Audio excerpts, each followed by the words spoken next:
Celebox. Bilang isang tourism graduate, pinangarap talaga ni Daniela Alvarez ang maging isang flight attendant upang matupad ang isa sa mga hiling niya na malibot ang mundo. Sa kasamaang palad, nasa huling taon pa lang siya ng pagiging high school ay namatay na ang kaniyang mga magulang sa isang car accident na siyang nag-udyok sa kanya na magtrabaho sa isang mansyon bilang kasambahay. Nang kupkupin siya ng mga Villanueva bilang isang opisyal na kasambahay sa edad na 19 years old, ay mabilis na gumanda ang kaniyang buhay. Ngunit nagbago lahat ng yon nang dumating ang nag-iisang anak at tagapagmana ng mga Villanueva, si Kian Villanueva. Paano mapapakisamahan ni Daniela ang lalaki kung gayong unang pagkikita pa lamang nila'y ikinulong niya na ito sa banyo sa pag-aakala na magnanakaw ito? May mabubuo bang spark sa kanila o mananatili lamang silang aso't pusa, lalo na kapag kinuha ni Kian si Daniela bilang personal assistant niya dahil sa inis niya rito.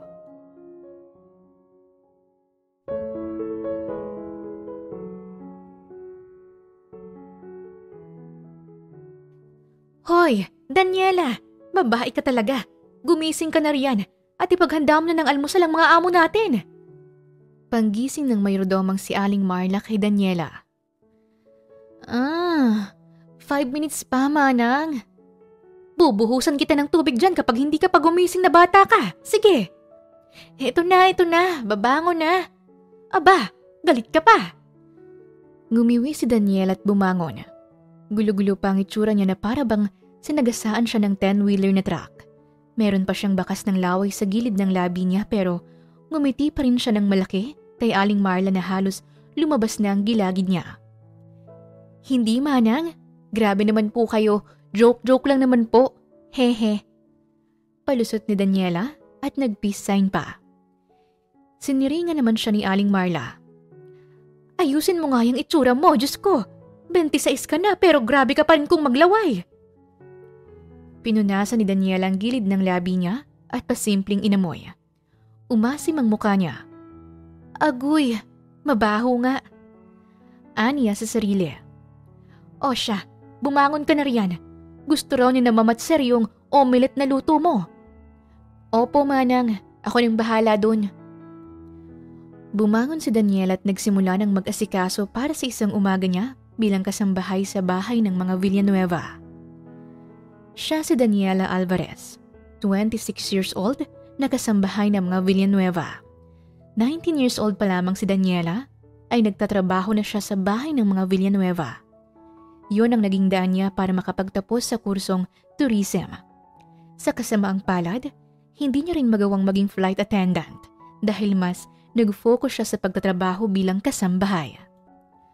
Maganda siya kung tutuusin. Bagay na bagay ang matangkad at balingkinita niyang figura bilang isang flight attendant. Agaw pansin din ang pagka-brown ng mga mata niya na sinabayan pa ng matangos niyang ilong at mamula-mulang labi na para bang lagi siyang naka-lipstick. Oh, Pak! Ang ganda ko talaga! Tuwang-tuwang sabi ni Daniela sa sarili habang nag-iikot-ikot sa harap ng salamin. Naabutan niya sa kusina ang mga amo niyang sina Asiana Villanueva, 54 years old, na siyang asawa ni Kenneth Villanueva, 56 years old naman.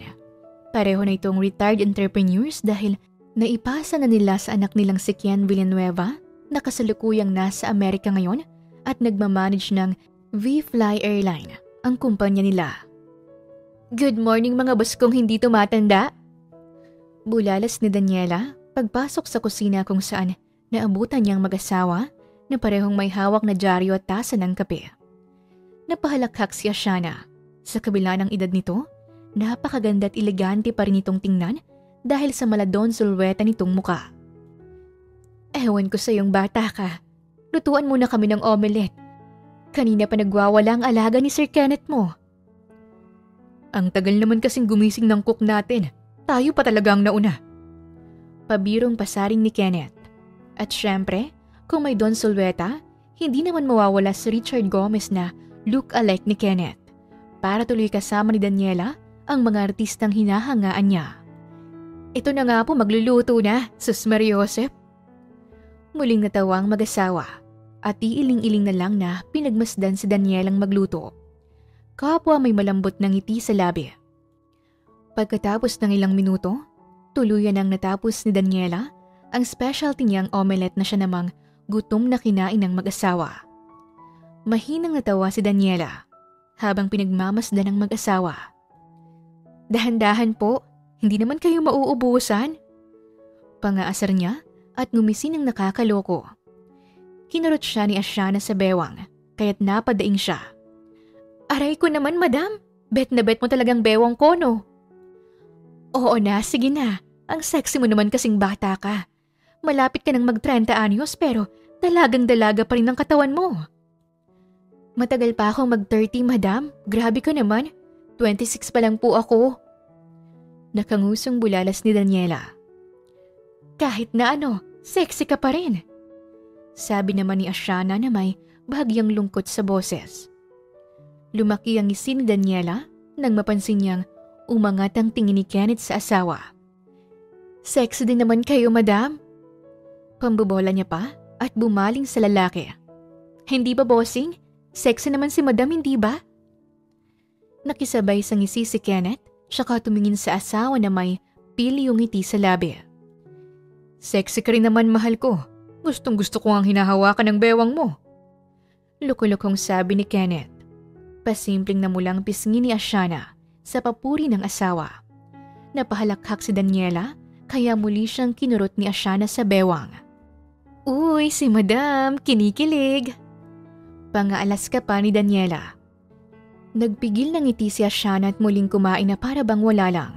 Nagkatinginan sina Kenneth at Daniela at pasimpleng tumawa. Sige po, dito na ako sa garden at kakausapin ko pang mga tropa ko. Sabi ng babae, patukoy sa mga halaman na inaalagaan niya.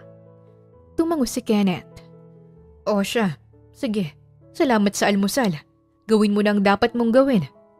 Noted, bossing, dito na ako. Muli niyang tiningnan si Ashana. Dito na ako, Madam Sexy. Yee! Humalakhak si Kenneth lalo na noong batuhin ni Ashana si Daniela ng newspaper na hawak niya kanina. Tatawa-tawa itong iniwasan ni Daniela at tumakbo papunta sa garden. Dinig pa ang sigaw ni Ashana. Hay, buhay. Nandito na naman ako sa mga tropa ko. Bulalas niya sabay pinaraanan ng kamay ang mga halaman. Naghahampas siyang kinuha ang sprinkler at nagsimulang magdilig habang naglalakbay ang isipan. Ano kayang masarap lutuin na ulam mamaya? For sure, maboboard na naman ako kapag tanghali na dahil wala na akong gagawin. Ano naman kayang gagawin ko? Parang gusto kong mag-swimming sa pool kaso nakakahiya wala akong kasama. Paliguan ko kayang sarili ko rito sa garden. Aniya sa kanyang isip. Pabalik-balik lamang siya kaliwat kanan na nagdidilig.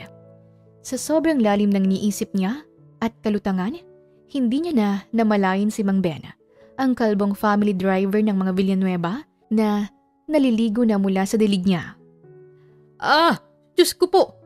Hoy, bata ka! Napabalik sa ulirat si Daniela nang marinig ang nalulunod na boses ni Mang Ben na siya palang nadidiligan niya. Ahala ka, Diyos ko!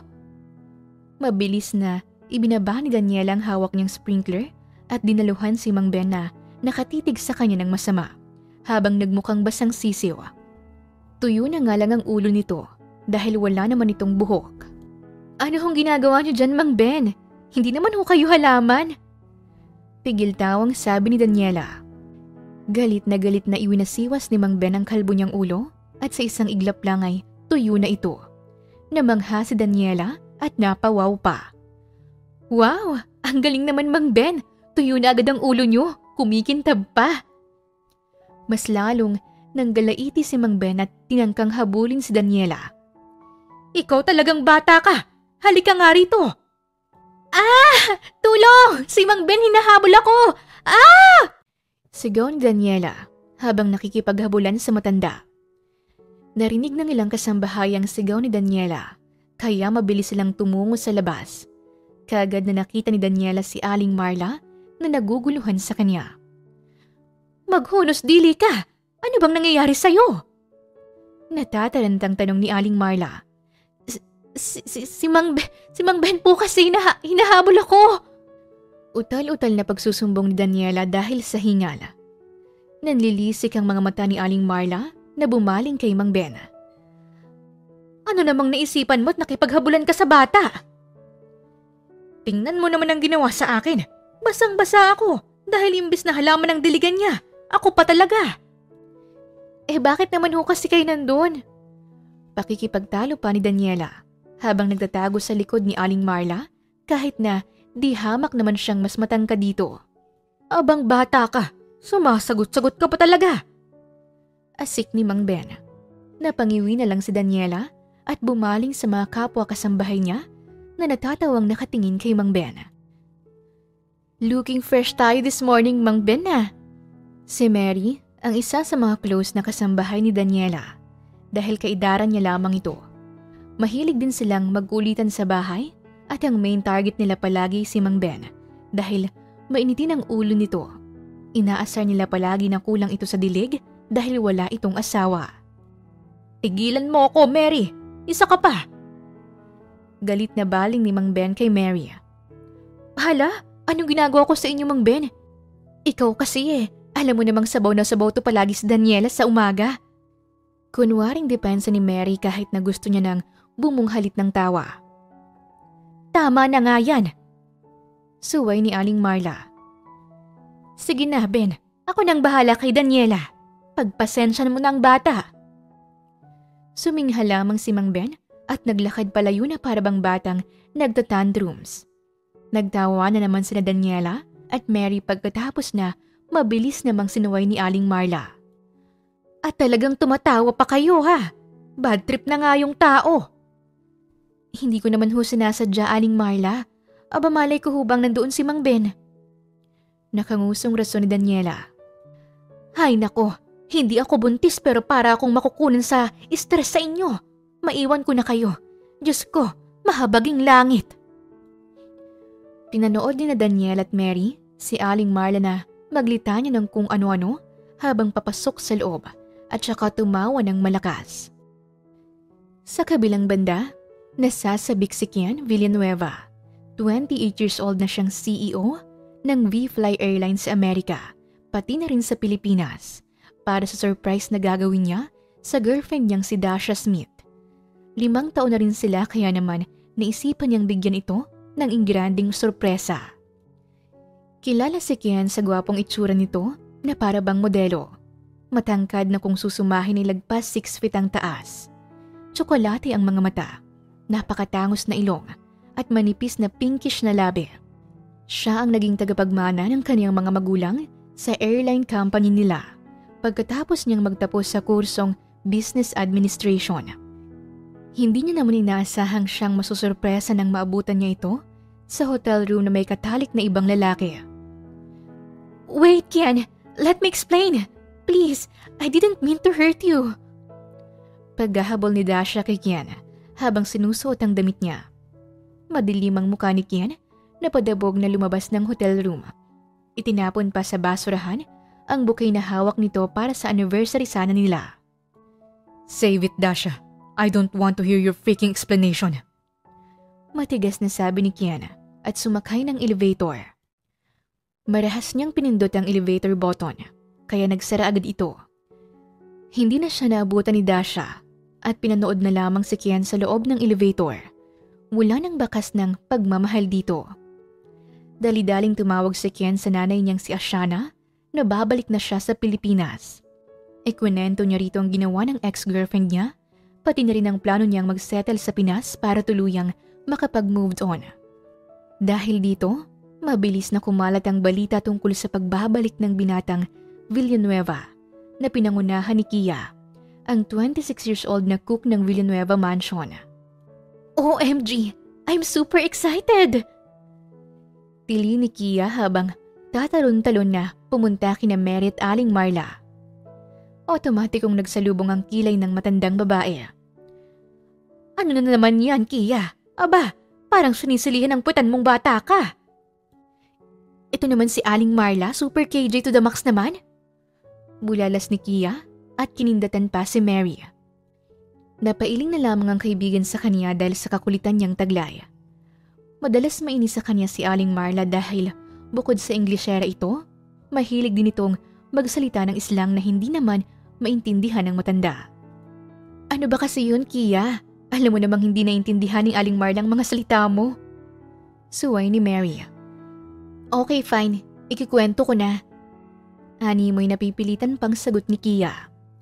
So, ito na nga. May bali-balita kasing parating na raw mamayang gabi ang anak ni na Sir Kenneth at Ma'am Ashana. Excited na pagbabalita ni Kia na may matching tilipa. Napatili rin si Mary at sinabayan ng excitement ni Kia. Samantalang napakunot naman ang noo ni Aling Marla. Sino nga ulit ang anak nila? Naguguluhang tanong ni Aling Marla. Si Sir Kian ho, manang, yung may girlfriend na American model. Sagot ni Kia. Napatango-tango naman si Aling Marla. Ah, kung ganon, mas mabuting maglinis na tayo para hindi naman nakakahiya kay Sir Kian. Suwestyon ni Aling Marla. Excited namang sumang-ayon sina Kia at Mary. Nanguna sila sa pagbabalita sa buong kasambahayan. Ngunit sa kasamang palad, walang kaalam-alam si Daniela sa pagbabalik ni Kian dahil nasa kwarto lamang ito at tinatrangkaso. Hating gabi na nang nagising si Daniela dahil sa gutom at uhaw. Sinubukan niyang tumayo at laking pasasalamat niya naman nang hindi siya matumba. Lumabas siya ng kwarto at nakitang madilim na ang buong bahay maliban sa liwanag na nasa kusina. Napagdesisyonan niyang bumaba at maghanap ng makakain. Pero bago yon ay umihi muna siya. Palabas na sana siya ng banyo nang makarinig siya ng pagtunog ng upuan na kumaskas sa tiles ng sahig. Sumilip siya rito at nakita ang likod na figura ng isang lalaki na kumakain habang nag-i-scroll sa cellphone. Aba, sino ba tong taong to? Pabulong niyang tanong sa sarili. Napailing siya at inisip na baka magnanakaw ito. Kaya naman kinuha niya ang map sa banyo at saka dahan-dahang naglakad patungo kay Kian. Sinilip-silip niyang likod ng lalaki at nag-usok ang ilong nang makitang kumakain ito. At talagang may ganap ang kumain tong kumag na to. Galit niyang usal sa sarili. Huminga ng malalim si Daniela at itinaas ang mop. Saktong pag-exhale niya ay ang pagsigaw din niya. Huli ka! Napalingon si Kian sa gulat at nanlaki ang mga mata nang makitang nakakatakot na mukha ni Daniela na akmang ihahampas sa kaniyang mop. Mabilis siyang nakatayo kaya lamesang nahampas nito, dahilan upang matapon ang pagkain niya. What the heck? Gulat na bulalas ni Kian. Sino ka ha? Anong ginagawa mo rito sa mansyon namin? Akit bahay ka no? Galit na sigaw ni Daniela. Napamaang si Kian sa akusasyon ni Daniela sa kanya. Seriously? Hindi ba ako kilala ng babaeng to? Hindi niya makapaniwalang tanong sa sarili. Excuse me? Bakit? Dadaan ka? Ay, teka nga. Huwag mong iniibang usapan. Akit bahay ka no? What? I'm not an akit bahay. What are you talking about? Sambit ni Kian, alerto lalo na't nakataas pa rin ang map na hawak ni Daniela. Huwag mo nga akong ini-Ingles-Ingles. Bibisayain kita, sige. Hindi ako naniniwala sa'yo, no? Hindi naman kita kilala. Then, that's your problem. Hindi ko kailangang magpakilala sa'yo. Umusok ang ilong ni Daniela sa galit, kaya walang pasabing sinunggaban niya si Kian habang bitbit ang map. Muling nanlaki ang mga mata ni Kian sa gulat at matagumpay na nakaiwas. Halika rito! Humanda ka sa akin! Sigaw ni Daniela at hinabol si Kian palabas ng kusina. Lumayo ka sa akin! Hindi ako akit bahay! Takot na sabi ni Kian habang nakikipaghabulan kay Daniela palayo sa map nito kung saan-saan lang hinahampas. Lumapit ka rito! Help! Ilayo niyo ako sa baliw na to! Para silang batang naghahabulan papasok at palabas ng kusina. Pilit na iwanawas-siwas ni Daniela ang map para mahampas si Kian. Samantalang expert namang umiiwas ang lalaki na ikinabwisit ni Daniela. Huli ka! Na-corner din kitang kumag ka? Bulalas ni Daniela at tumawa na para bang evil witch sa isang cartoon movie. Napalunok si Kian at naghanap ng pwedeng panlaban kay Daniela. Nahagip ng mga mata niya ang panungkit na nasa gilid ng malaking refrigerator kaya ginawa niya itong armas. Try me, hindi kita uurungan. Palabang sabi ni Kian. Lumusob si Daniela at hinampas ang map na mabilis namang naharangan ng panungkit ni Kian. Para silang nag-sword fight sa kusina sa bawat atras-abanting ginawa nila habang ginagawang espada ang map at panungkit. Sa kasamaang palad, nahuli ng kamay ni Daniela ang panungkit ni Kian at nakuha ito sa kamay ng lalaki. Nagawang angkasan ni Daniela ang likod ni Kian kaya halos matumbas silang dalawa. Get off me! Hindi nga sabi ako magnanakaw! Depensa ni Kian habang pilit na pinapababa si Daniela na nakasampa sa likuran niya. Tanging sina Ma'am Ashana at Sir Kenneth lang ang makakapag-judge dyan, kaya sa ngayon dito ka muna. Sa kakaangkas ni Daniela sa likod ni Kian, suray-suray silang naglakad palapit sa banyo. Pagkarating nila roon ay bumaba si Daniela at tinulak ang lalaki papasok sa banyo. Tsaka ito hinarangan ng panungkit upang hindi mabuksan sa labas. Hoy! Palabasin mo nga ako rito! Sigaw ni Kian at hinampas-hampas ang pinto. Pilit na pinipihit ang doorknob. Huwag kang ang maingay dyan. Kapag nagising ang mga amo ko, tepokla mo ka sa akin. Pagbabanta ni Daniela. Napahinga siya ng malalim sa pagod. Pawis na pawis ang buong muka. Buwisit na kumag to. Pinagod ako. Kapag ako nabinat, lago talaga yun sa akin. Sabi niya sa sarili at umalis sa harap ng banyo habang patuloy na kinakalabog ni Kian ang pinto. Tatawa-tawa siyang bumalik sa kwarto niya. Tuluyan ang nawala ang gutom at satisfied na dahil may kinulong siyang akyat bahay sa banyo. Samantala, patuloy pa rin kinakalabog ni Kian ang pinto ng banyo sa pag-asang maririnig siya ni Daniela. Walang kalam-alam na masarap na palang tulog sa kwarto nito. Damn it! Humanda talaga sa akin yung babaeng yun mamayang umaga. Galit niyang bulalas. Nag-i-echo ang boses sa banyo. Napakuyom siya ng kamao at nangihinang napasandal sa malamig na tile ng dingding. Wala pa naman sa kanyang cellphone niya at mas lalo pa siyang nagutom. Kinaumagahan, nagising ang mansyon sa nakakabinging sigaw ni Mary nang maabutan si Kian sa banyo na tulog na tulog. Napatalon sa gulat ang lalaki at napakusot sa mata. Bumangon siya na para bang walang nangyari at nag-inat-inat pa nga. Sa wakas, umaga na. Muli niya nang makakaharap si Daniela. Napaawang na lang ang bibig ni Mary nang hindatan siya ni Kian at dumiretso sa hapagkainan na para bang walang nangyari. Ilang minuto pang nakalipas, nagulat sina Ashana at Kenneth sa nangyari, sa anak at kay Daniela na chill pa rin natutulog na para bang wala siyang ginawang kababalaghan noong hating gabi. Seryoso ka ba anak? Ginawa ni Daniela yun sa'yo? Gulat na bulalas ni Ashana. So, that's her name ha? Siya bang gusto mong ipakilala sa akin, Mom? Nakangising tanong ni Kian. Alanganing tumawa si Ashana. Oo sana anak, pero mukhang hindi na kailangan kasi nagkakilala naman na pala kayo. Maya-may pumasok si Aling Marla sa kusina kasama si Daniela. Napupungas-pungas pang bagong gising. Nang magtamang paningin, ni Daniela at Kian ay otomatikong ngumisi ng madilim ang lalaki. Samantalang muling umusok ang ilong ni Daniela. Hoy, ikaw! Anong ginagawa mo kasamang mga amo ko? Pangahamon ni Daniela at dinuro pa si Kian. Nakangisi lamang si Kian sa kanya. Madam, ipapakulong niyo na ba siya? Ipakulong niyo na, madam! Akyat bahay ang kumag na yan. Naabutan ko kaninang hating gabi rito. Talagang ang kapal pa ng mukha para kumain. Eksaheradong pagsusumbong ni Daniela kay Ashana. Hindi maiwasang mapatawa ni Kenneth sa eksena sa harap niya. Hindi mo ba siya nakikilala, anak? Kalmadong tanong ni Ashana kay Daniela.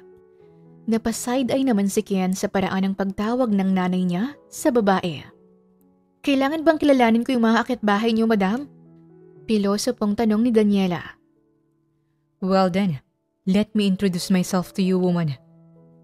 Singit ni Kian at dahan-dahang humakbang palapit kay Daniela. Bahagya pang napatingala si Daniela nang makalapit sa kanya si Kian, lalo na't napakatangkad nito na ngayon niya lang napansin. Hindi niya rin may tatangging napakagwapo nito at mukhang model na nakikita niya sa mga magazine dahil sa hubog nitong muka. Kulay tsokolating mga mata, napakatangos na ilong at manipis na pinkish na labi. May pagka-ruthless din ang look nito. Inilahad ni Kian ang kamay niya sa harap ni Daniela, nakikipag-handshake. I'm Kian Villanueva. Anak lang naman ako ni na Ma'am Ashana at Sir Kenneth mo. Hindi akit bahay na ikukulong mo sa banyo. Napasinghap ng malakas si Daniela mula sa mga salitang lumabas sa bibig ni Kian. Napataki pa siya sa bibig niya at napaatras. Natutulirong nakipag-handshake si Daniela kay Kian. Aksidente pang napisil ang kamay nito ng malakas kaya't napadaing si Kian. Aray! Ganyan ka na ba kagalit sa akin kaya pati kamay ko pinagdidiskitahan mo?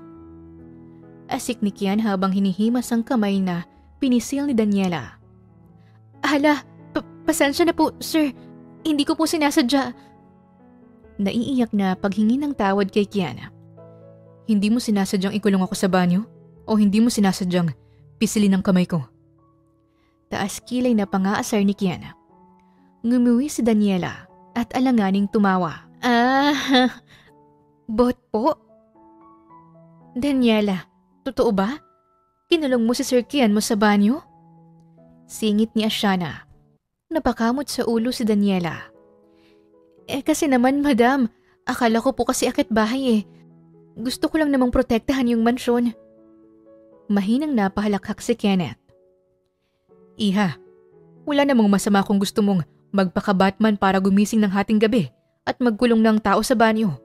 Pero sana naman ay pinakinggan mo yung explanation ni Sir Kian mo. Mahinahong pangaral ni Kenneth. Hindi may tago ang ngiti. Napanguso si Daniela. Hindi ko naman po alam na may Sir Kian na darating. Kung alam ko lang edi sana, nilutuan ko pa siya kagabi ng pagkain. Rason naman ni Daniela. Bumuntong hininga na lamang si Ashana. Samantalang napairap naman si Kian. Nakahalukip-kip habang pinagmamasdan si Daniela. Hindi niya may tatanggi sa sarili niyang magandang babae. Lalong-lalo na ang tsokolate nitong mga mata na mas lalong nagpapangkulay dahil sa sinag ng araw na tumatagos sa bintana sa kusina. Sorry po Sir Kian, hindi na po mauulit.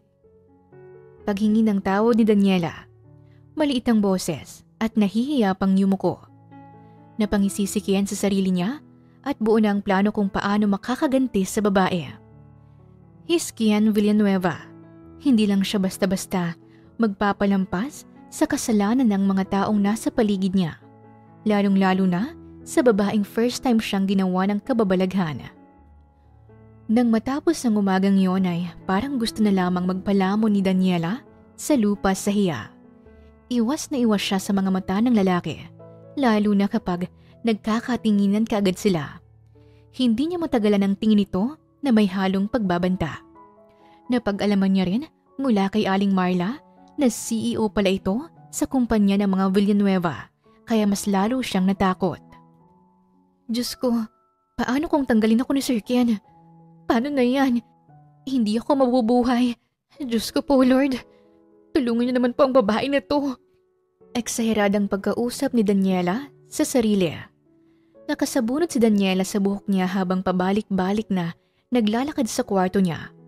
Aligaga dahil baka mamaya lang ay ipatawag na siya ng mga Villanueva para palayasin sa mansyon. Ngayon pa lang ay nai-imagine niya ng mag-asawa na galit at bubugahan siya ng apoy habang tinatapon sa mukha niyang mga maleta niya. Mas lalo siyang nataranta at natakot. Isip, Daniela. Isip! Parang may nag-light bulb sa ulo niya sa naisip na idea. Aha! Alam ko na! Wala siyang pag-aalangan na lumabas ng kwarto at pumunta sa katabing kwarto kung nasaan naroon si Kian. Huminga siya ng malalim bago kumatok. Nang bumukas ang pinto ay dali-dali siyang lumuhod sa harap nito na halos halikan niya na ang paa ng lalaki. Sir, patawarin niyo po ako. Hindi na po mauulit. Hindi ko na po kayo sasaktan o ikukulong sa banyo. Please sir, I really need this job po. Huwag niyo sana akong tanggalin. Gagawin ko po lahat ng gusto o iuutos niyo. Anything sir, kahit ano. Huwag niyo lang po akong palayasin. Diyos ko, ikamamatay ko kung umalis sa mansyon na to. Napaawang na lang ang bibig ni Kian sa gulat at napakurap habang nakatingin kay Daniela na nakasubsob sa harap niya. May paiyak effect pa ito na para bang ikamamatay niya talaga kapag hindi siya pinatawad ni Kian. Nang hindi sumagot ang lalaki ay dinaga ng kabang dibdib ni Daniela. Nanatili siyang nakaluhod at nakasubsob sa paa nito. Inaantay ang magiging sagot ni Kian. Pigil hininga siya lalo nang narinig niyang malalim nitong pagtawa. Napapikit siya ng mariin at dahan-dahang inangat ang tingin. Sumalubong sa kaniyang nakangising mukha ni Kian habang nakahalukip-kip. Sir, sige na sir, patawarin niyo na po ako. Huwag niyo po akong tanggalin. Nakanguso niyang pagmamakaawa. What makes you think na tatanggalin kita? Wala pa naman akong balak sa'yo. Sabi ni Kian. Wala pa? So, meron nga sir? May balak kayo sa akin? Nakakaloko ngumisi si Kian. Kitang-kitang mapaglarong kislap sa mga mata niya. Hinawakan niya sa baba si Daniela at itinayo. Hindi niya may tatanggi na naghatid ng kung anong bultahe sa katawan niya nang mahawakan ng babae. Napakalambot ng balat nito na parang baby. Pasimpleng umiling si Kian at tinanggal ang kung anong naiisip tungkol kay Daniela. You said you'd do anything, right? Wika ni Kian sa mababang boses, pabirong nangaakit. Napalunok si Daniela sa kaba. Basta legal, sir. Napahalakhak ng malalim si Kian sa tinura ni Daniela na naghatid naman ng kiliti sa sikmura ng babae. Then, be my personal assistant. Napamaang si Daniela sa biglang pagseryoso ni Kian at sa sinabi nito. Ano po, sir? Humigpit ang hawak ni Kian sa baba niya at inilapit ang mukha nito. Parang mapuputol ang hininga ni Daniela sa distansya nila ni Kian. Malapit ito at konting tulak lang ay posible silang magkahalikan. You heard me. Be my personal assistant. Palalagpasin kong ginawa mo sa akin.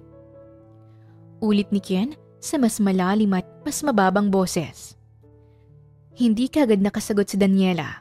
Pinag-isipan niya kung handa ba siyang maging personal assistant sa ilang taon niyang pagiging kasambahay. Ni hindi pa nga niya kilalang lubusan si Kian. Pero deep inside, alam niyang para rin ito sa kanya. Kung ito ang paraan upang hindi siya matanggal sa trabaho, ay gagawin niya. Huminga siya ng malalim at tumango ng mariin. Sige sir, payag po akong maging PA niyo. Pagkatapos ng tagpong yon ay mas lalong kinabahan si Daniela para sa mga susunod na araw kung saan magiging opisyal na siyang personal assistant ni Kian. Samantala, hindi naman makapaniwala sina Ashana at Kenneth na gagawing PA ni Kian si Daniela.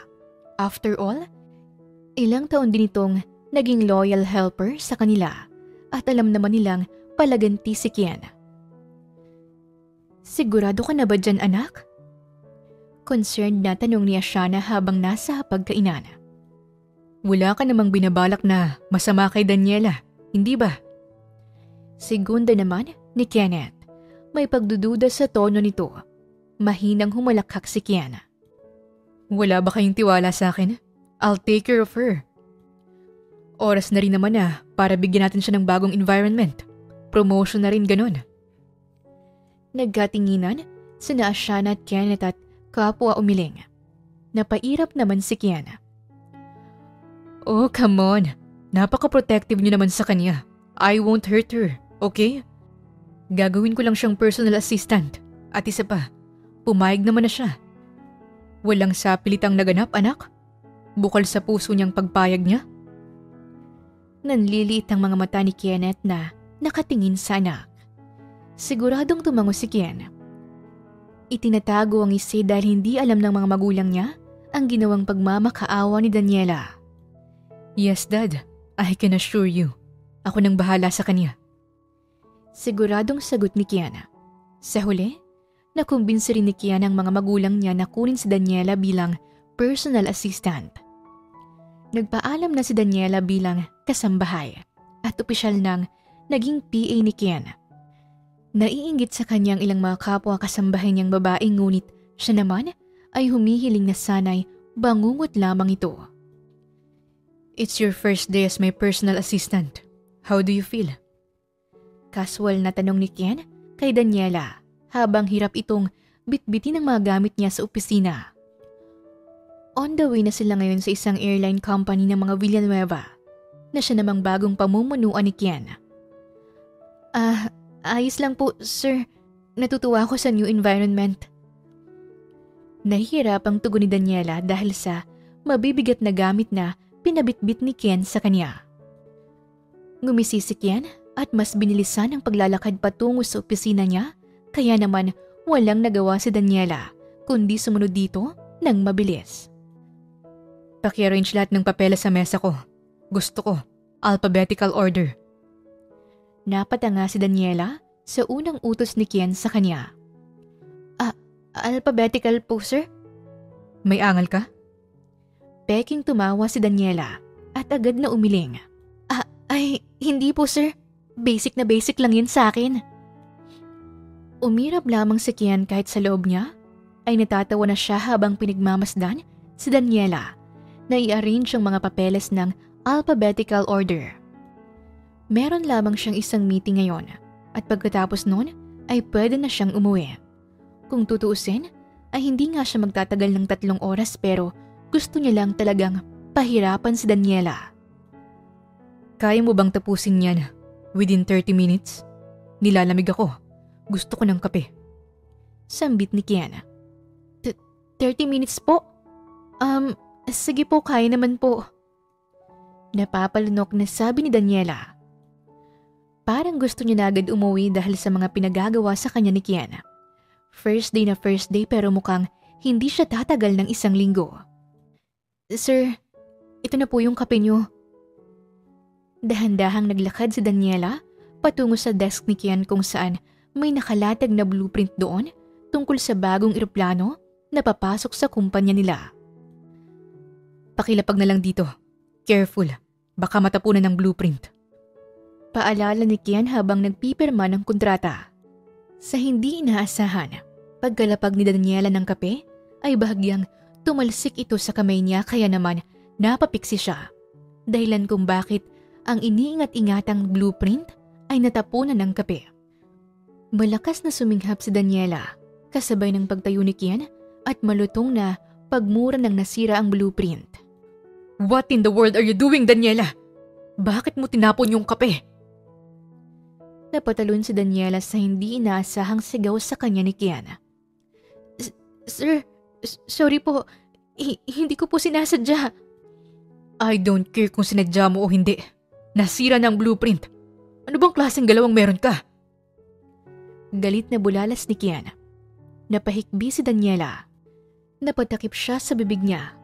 Dumako naman ang mga mata ni Ken sa namumulang kamay ni Daniela kung saan ito natalsikan ng kape. Don't cry in front of me. I didn't even hurt you. Matigas na usal ni Ken. Sorry po, sir. Hindi ko po sinasadya. Tumalsik po kasi yung kape. Stop. I don't want to hear your explanations. Lumabas ka muna. Napahikbi si Daniela at patakbong lumabas ng opisina. Dumiretso siya sa banyo at hinugasan ng napaso niyang kamay. Nag-i-echo ang hikbi sa banyo. Masakit ang kamay niya pero mas masakit ang dibdib niya dahil first time niya lang masigawan ng pagalit. Hindi rin siya sanay na napagtaasan ng boses. Napasandal na lamang siya sa pader habang iniisip kung ano na ang mangyayari sa kanya gayong unang araw niya pa lang ay palpak na agad siya. Napamasahe na lang ng sentido si Ken sa sobrang stress. Bumalik na tuloy sa isip niya kung paano siya binalaan ng nanay niya kung gaano kaklamsi si Daniela. Ngayon ay alam na niya. Sa mga sumunod na linggo, mas lalo pang naging malala ang pagiging clumsy ni Daniela na sa loob lamang ng 4 na linggo ay 3 furnitures na agad ang na-damage niya at 5 meetings na ang naabala niya. What's happening to you, ha? Nananadya ka ba, Daniela? Pangaakusa ni Ken habang naglalakad sila pabalik sa office. Kakatapos lang ng meeting ni Ken. Meeting na muntik na namang pumalpak dahil sa papeles na kamuntikan ng mapunit na Daniela. Hindi po sir, hindi ko naman po sinasadya eh. Rason ni Daniela, napapakamot pa sa batok. Mr. Tan was an important client. Muntik na tayong mawala ng bilyones dahil sa kapalpakan mo. Sigaw ni Kian at padabog na isinara ang pinto. Napayuko na lang si Daniela. Wala na siyang balak depensahan ang sarili dahil alam naman niyang may mali nga siya. Tama naman ang boss niya. Kung napunit niya ang kontrata kanina, siguradong baka nasakal na siya ngayon ni Kian sa sobrang galit. Marahas na bumuntong hininga si Kian. Get out! You're stressing me out! Mabilis pa sa 4:00 na lumabas si Daniela at tumungo sa cafeteria kung saan siya madalas tumambay kapag pinapalabas siya ni Kian. Tulala lamang siyang nakaupo sa suksok. Pinapanood ang ibang empleyado na kumain habang siya'y nag-i-emote. Maya-maya pa'y nakarinig siya ng kalansing at pag-upo ng tao sa harap niya. Si JC naman yon, isa sa mga empleyado na naging close na rin ni Daniela. Matikas din ang pangangatawan nito at sikat sa mga babae dahil sa angking kagwapuhan nito. Agaw pansin din ang makapal nitong kilay at bumbayi ng muka. Lalim ng iniisip natin ah. Pabirong anas nito at saka naglapag ng platito ng pancake sa harap ni Daniela. Ay nako, hindi ko na alam kung anong gagawin sa trabahong to. Reklamo niya. Nakikisimpat siyang ngumiti naman si JC. Magkwento ka, makikinig ako. Malumanay na alok ni JC. Wag na, kumain ka na lang dyan. Tanggi naman ni Daniela. Nangaasar na ngumisi si JC kay Daniela. Concern ka ba sa akin? Kumalat ang disgusto sa mukha ni Daniela at inambahan ng suntok si JC. Tigilan mo ako sa kakaganyan mo ah. Bad mood pa naman ako. Pananakot niya. Ito naman, gusto ko ngang paganin ng loob mo tapos aamba ka ng suntok dyan. Je, ewan ko sa'yo. Tinawanan lamang ni JC ang nakabusangot na mukha ni Daniela. Halatang problemado ito at alam niyang dahil na naman ito sa amo nilang si Kian. Samantala hindi mawari ni Kian kung bakit natapos ng lunch break pero hindi pa rin bumabalik si Daniela sa opisina. Pilit niyang kinukumbinsi ang sarili na wala siyang pakialam. Pero ang totoo ay ginagapang siya ng konsensya dahil sa pagsigaw sa babae kanina. Oh God, what am I even doing? Tanong niya sa sarili habang binabagtas ang daan patungo sa cafeteria. At doon ay naabutan niya sina Daniela at JC na nagtatawanan at nagbibiruan. Hindi niya alam kung bakit pero may kung anong pumiga sa puso niya habang pinagmamasdan ang ngiti ni Daniela. Ngiti na hindi niya nakikita habang magkasama sila. Mabilis siyang naglakad palapit sa dalawa. Nakakuyom ang mga kamao at nagtatangis ang panga. I expected you to be back right after lunch, but I guess you're busy with someone. Napalingon sina JC at Daniela nang marinig ang malalim na boses ni Kian. Mahinang napasinghap si Daniela at agad na tumayo. Sa pagmamadali ay muntik na siyang matumba na mabilis namang nasalo ni Kian. Napahawak si Ken sa bewang ni Daniela at hindi niya na yon tinanggal. Sana naman ay alam niyo na may oras sa pagtatrabaho at sa paglalandian. Matalas na sabi ni Ken. Hindi po kami naglalandian, sir. Depensa ni Daniela. Tiningnan lamang siya ni Kian ng masama at bumaling kay JC na mukhang natatais sa kaba. Mr. Torres, right? Yes, sir. Natatakot na sagot ni JC. I will be writing a letter of conduct to your department head. Office hours pero narito ka sa cafeteria kasamang assistant ko. Hindi ka ba nahihiya? Panunuya ni Kian. Napayuko na lang si JC sa insultong natanggap kay Kian. Wala namang nasagot si Daniela dahil natatakot siyang mabalingan ng lalaki. Let's go. Marami pa tayong aasikasuhin. Yaya ni Kian. Matalimang boses. Tinaliman muna ni Kian ang tingin si JC bago hinawakan sa palapulsuhan si Daniela. at hinila palabas ng cafeteria. Walang kaidea-idea si Ken kung saan ang gagaling ang galit sa dibdib niya. Ang alam niya lang ay hindi niya nagustuhan ang nakita niya. Sorry po sir, hindi ko po namalayan ng oras. Hindi na po mauulit. Paghingi agad ng tawad ni Daniela habang nasa elevator sila. Hindi sumagot si Kian pero humigpit ang hawak niya sa palapulsuhan ni Daniela na para bang kinokontrol niya ang sarili niya. Pagdating sa opisina ay marahas niyang binitawan si Daniela at bumalik sa pagtatrabaho na para bang walang nangyari. Sa 2 buwan na pagtatrabaho ni Daniela bilang PA ni Kian ay wala ni isang araw ang hindi nagkaroon ng sigawan sa opisina. Kung tutuusin ay napapagod na rin si Daniela na para bang gusto niya na lang mag-quit sa trabaho at umalis sa mansyon gaya ng gusto ni Kian. Intindihin mo na lang si Kian anak. Ganyan talaga kasi yan sa trabaho. Istrikto talaga. Mahinahong pakiusap ni Ashana kay Daniela nang tumawag ito. Ayoko na pong kasamang anak niyo, madam. Okay na po sa akin ang maging maid. Kunin niyo na po ako ulit, please. Pagmamakaawa ni Daniela. Tiisin mo muna, okay? Ako nang bahalang kumausap kay Kian. Okay po. Wala naman akong choice eh.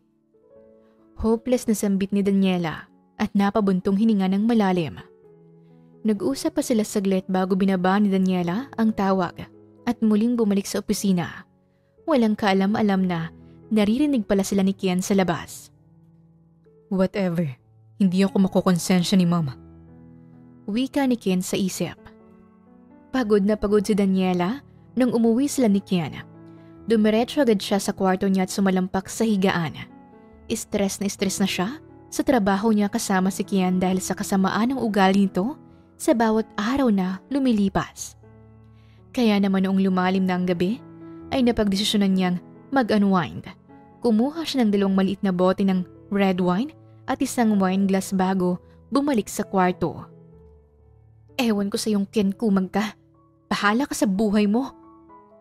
Sabi niya sa sarili habang sinasali ng wine sa baso. Napaubo pa siya nang gumuhit ang lasa nito sa lalamunan niya.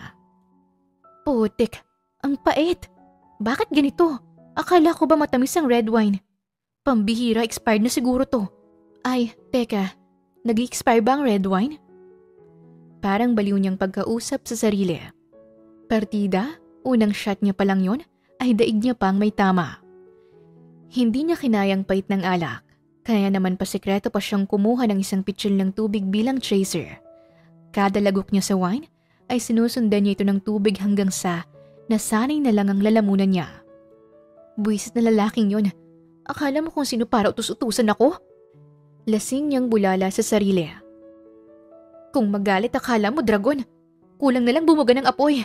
Kapag ako nainis, hihingahan ko siya sa muka. Lumipas ang 3 oras ng pag-iinom ni Daniela, kaya naman nanlalabo na ang paningin niya. Umiikot na rin ang mundo niya sa pagtayo niya kaya wala siya sa sariling humalakhak. Sa kabilang banda, tahimik na nagtatrabaho si Ken sa work desk niya sa kwarto nang makarinig siya ng malakas na pagbasag. Mabilis siyang napatayo at lumabas ng kwarto. Doon ay naabutan niya si Daniela na nakahiga sa sahig sa tapat ng kwarto niya. Malapit sa bubog ng red wine na nabasag. Nataranta siya at kagad na binuhat ang babae papasok sa kwarto. What did you do? Bakit ka umiinom ng oras ng gabi? Sermon niya kay Daniela. Narinig ni Daniela ang boses ni Kian, kaya naman napatawa siya. Ay, gagi. Ito na pala yung boss kong pogi nga pero dragon naman. Musta bossing? Lasing niyang turan habang inuupo siya ni Kian sa sahig. Basa ang damit niya sa red wine na natapon kaya naman hindi niya ito maihiga sa kama niya. Shut up. Lasing ka lang. Hindi ah. Tips lang bossing. Ani Daniela tsaka tumawa ng malakas. Mabilis naman siyang pinatahimik ni Kian. Keep quiet. Lagot ka kapag narinig ka ni na mom and dad. Muling tumawa si Daniela at inilagay ang hintuturo sa tapat ng bibig. Nagka-quiet sign. Shika rin. Ingay mo eh. Napaungot na lang si Kian sa stress at nilinis ang tapat ng kwarto niya. Naglumpasay naman si Daniela at tinangkapang hubarin ang damit. Oh God, don't undress yourself, idiot. Ano bang ginagawa mo? Natatarantang tura ni Kian. Pilit na sinasara ang botones ng sleeping blouse na suot ni Daniela. Hindi niya alam ang uunahin niya, kung ang kalat ba sa tapat ng kwarto niya o si Daniela na nag-aamok dahil gustong maghubad. Mainit nga eh. Reklamo ni Daniela. I swear to God, if you shout one more time, paalisin kita sa kwarto ko. Pananakot ni Kian. But I'm so hot nga. Oh my, nasusuka ako. Nanlalaki ang mga mata ni Kian at natatarantang pumunta ng banyo para kumuha ng pangsalo sa sukang Daniela. Oh goodness, nasa na ba yung timba? Daniela, huwag ka munang sumuka, please. Pakiusap ni Kian kahit hindi niya alam kung naririnig ba siya ni Daniela. Naririnig niya ang pagduwal ng babae, kaya mas lalo siyang nataranta. Please wait for the timba. Ito na, nakuha ko na. Patakbong lumapit si Kian kay Daniela at tinapat agad ang timba sa bibig nito. Akala ni Kian ay tuluyan ang susuka si Daniela, pero tumawa lamang ito at mahinang tinulak ang timba. Hehehehe, hindi na pala ako nasusuka, sir. Parang gustong balibagin ni Kian ang timba dahil sa sinabi ni Daniela. Napabuntong hininga na lamang siya at iniwan ang babae na nakahiga sa lapag habang nililinis ang tapat ng kwarto niya. Stress na siya kay Daniela pero hindi niya naman magawang mapaalis ito sa kwarto niya, lalo na't lasing pa ito. Buti na nga lang at hindi ito nasugatan sa mga bubog kanina. Nang matapos ay umupo si Kian sa tabi ni Daniela. Nanigas ang buong katawan niya nang bigla na lamang sumandal ang babaeng lasing sa balikat niya. Hey, you need to clean up first. Panggigising niya sa babae. Himalang malambot ang tono ng boses. Bossing, ikaw ba to? Groggy na tanong ni Daniela. Yes, it's me. Ngingiti-ngiting sabi ni Kian. Alam mo, naiinis ako sa'yo. Biglang sabi ni Daniela na ikinagulat ni Kian. What? Bingi ka ba? Sabi ko naiinis ako sa'yo. Napakasama ng ugali mo. Tapos lagi ka pang galit sa akin. Bulong ni Daniela. Parang tumigil ang paghinga ni Kian nang marinig ang kaunting hikbi sa boses ni Daniela. Sinilip niya ito at nakita ang luha na nagbabadyang tumulo mula sa pikit nitong mga mata. I don't even know why you're so mad at me for simply protecting this house. Ginawa ko lang naman ang trabaho ko bilang maid. Kasi ilang taon na rin akong nag-work dito. Nakaramdam ng guilt si Kian lalo na noong tuluyang tumulo ang mga luha ni Daniela. Bawat hikbi nito ay tumatarak sa puso niya sa hindi malamang dahilan. Your parents were my guardians simula nung nagtrabaho ako nung 19 pa lang ako. Kinupkup nila ako kasi naawa sila sa akin dahil ako lang ang nagpapaaral sa sarili ko. I dreamed to be a flight attendant. Pero nagbagong lahat simula nung namatay yung parents ko. I had to work early to sustain my education. And your parents paved the way for me to graduate. Pero hanggang dun lang yun kasi pinili kong maging loyal na kasambahay niyo bilang pasasalamat sa mga magulang mo. Muling humikbi si Daniela at nagsiunahan sa pagtulo ang mga luha niya. Ngayon ay wala na itong pag-aalinlangan na pinunasan ni Kian. Marahan niyang inalis ang bawat luha na tumutulo sa pisngi ni Daniela. Dahan-dahan niya rin itong inakbayan at inilapit pa sa kanya. Halos yakapin na. Kaya, kung balak mo pa akong pahirapan ulit, sana naman ay konting konsiderasyon lang. Kasi tao din naman ako. Napapagod din ako, Sir Kian. Umiling si Kian. Hinahagod ang likod ni Daniela. I'm sorry. God, I'm really sorry. I didn't know. Puno ng pagsisising sambit ni Kian. Ayos lang naman kung gagawin niyo akong PA niyo, sir. Pero sana mas mahinahon po kayo. Ayoko po nang sinisigawan ako eh. Muling humikbi si Daniela. Hindi na kita sisigawan. Hindi na rin kita pahihirapan. I'm sorry, Daniela. Nanatiling nakasandal ang ulo ni Daniela sa balikat ni Kian. Samantalang, nanatili namang nakayapos ang lalaki sa kanya. Panay-panay ang hagod sa likod nito. Pinagmasdan ni Kian ang malaanghel na mukha ni Daniela sa malapit. Napakaganda nito. Sa bawat minutong nakatitig siya rito ay siyang pagtunaw ng tigas sa dibdib niya. Sa bawat munting paghinga ng babae ay siyang nagpapabilis ng tibok ng puso ng lalaki. Kaya naman bago pa mapigilan ni Kian ang sarili niya ay malambing niya na itong hinalikan sa noo. I'm sorry, Daniela. I promise. I will treat you better now. No one can hurt you now. Especially me. Nagising si Daniela sa tumatamang sikat ng araw sa mukha niya. Pupungas-pungas siyang bumangon. Nagtataka sa biglang pagbabago ng design ng kwarto niya. Nasaan ba ako? Hindi ko naman kwarto to ah. Nahihiwagaan niyang tanong sa sarili. Nagulat siya nang bigla na lang bumukas ang pinto at iniluwa noon si Kian na may dalang breakfast tray. Nanlaki ang mga mata ni Daniela at napatakip sa sarili. Hoy! Teka, anong ginagawa mo rito? Bulalas ni Daniela. Imbis na magalit at sumigaw, nagulat ang babae nang mahinang humalakhak si Kian. Lasing ka kagabi, tapos may narinig akong nabasag na bote.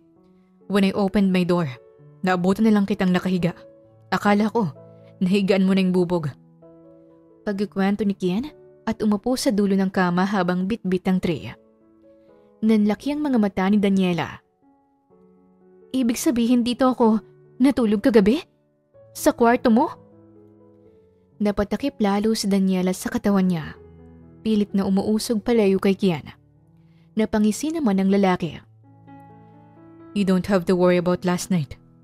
Hiniga lang kita sa kama ko. Yun lang. Wala akong ibang ginawa sa'yo. Paniniguro ni Kian. Sigurado ka? Ipapapulis kita, sige. Pagbabanta naman ni Daniela. I promise. Sa sala ako natulog. Kahit tanungin mo pa si mommy. Nakahinga ng maluwag si Daniela at dahan-dahang lumapit kay Kian. Sinisilip ang dala nitong pagkain. Inilapit naman ito ni Kian sa kanya. Eat. Kailangan mong magpalakas para sa trabaho natin bukas. Sabi ni Kian gamit ang mahinahong boses na ngayon lang narinig ni Daniela. Nahihiwagaan man si Daniela sa biglang pagbabago ng trato ni Kian sa kanya, ay hindi niya ito pinansin at kumain na lamang. Hindi niya alam kung ano ang mga ginawa niya kagabi, pero humihiling siya na sana'y wala siyang ginawang kababalaghan. Bukas pa tayo magtatrabaho? Tanong niya. Tumango naman si Kian. You need to rest and rehydrate first. Magpahinga ka na lang muna ngayong araw. Napatango naman si Daniela. Patingin-tingin sa lalaki na para bang may lagnat ito. Bakit ang bait mo sa akin ngayon? Nakakain ka siguro ng bubog kagabi tapos napunta sa utak mo, no? Nakangising sabi ni Daniela. What? Bulalas ni Kian. Ang bait mo kasi. Masyadong nakakapanibago. Bakit? Gusto mo bang maging masama ulit ako sa'yo? Alanganing ngumiti si Daniela dahilan upang mapatawa si Kian. So, bati na tayo? Ngumiti si Daniela ng pagkatamis-tamis kay Kian at hindi naman inaasahang napatulala ang lalaki sa kanya. Mabilis na iniwas ni Kian ang tingin niya. Dinadama ang abnormal na pagtibok ng puso niya. Oo, bati na tayo. Nauutal na sagot ni Kian. Nagdiwang ang puso ni Daniela at hindi niya maiwasang mapahalakhak. Friends na tayo? Pangungulit pa niya. Napairap si Kian kahit na hindi may tago ang ngiti sa labi niya. Yeah, sure. Whatever you say. Dismissive niyang sabi kahit na tinatambol ang dibdib niya ngayon dahil sa mapaglarong ngiti ni Daniela. Gusto ko sabihin mo mismong friends tayo. Napailing si Kian at inoffer muli ang kamay niya gaya sa kung paano sila unang nagkakilala. We're friends now, Daniela. No more catfights. Malawak na ngumiti si Daniela at malugod na tinanggap ang handshake ni Kian. Simula sa araw na yon ay tuloy na ngang nagkamabutihan sina Daniela at Kian. Naging maayos ang pakikitungo sa kanya ng lalaki, gaya ng pinangako nito, at unti-unti nang nagbabago ang tingin ni Daniela kay Kian. Magkasundo na sila at hindi na mapaghiwalay. Para kay Kian naman, hindi na simpleng personal assistant ang tingin niya sa dalaga. Kahit ayaw man niyang mang-aminin, ay alam niya sa sarili niyang may umuusbong ng feeling sa puso niya para kay Daniela. Coffee? No sugar, bossing? Nakangising tanong ni Daniela. Pabiro namang umirap si Kian. Oo na, bilisan mo na. Tumawa si Daniela at pabirong kumindat kay Kian.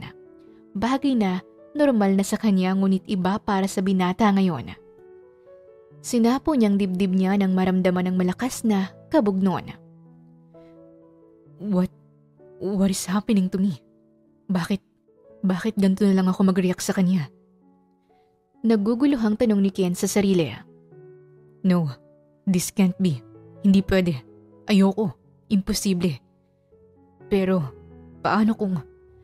Matunog na lumunok si Kian nang pumasok muli si Daniela bit-bit ang isang tasa ng kape. Inilapag ito sa desk niya at aksidenteng nahawakan ang kamay ni Daniela.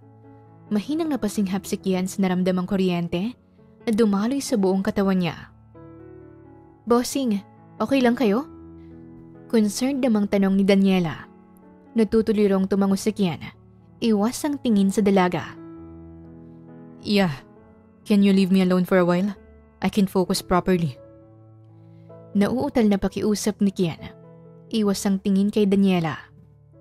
Nagtataka man ay lumabas si Daniela at tumungo sa cafeteria. Samantala, paglabas ng dalagay marahas na binuga ni Kian ang hininga na hindi niya alam ay pinipigilan niya pala. What was that? Bakit parang apektado ako sa kanya? Hindi pwede to. Kailangang matigil ang kung anumang kahibangan na to.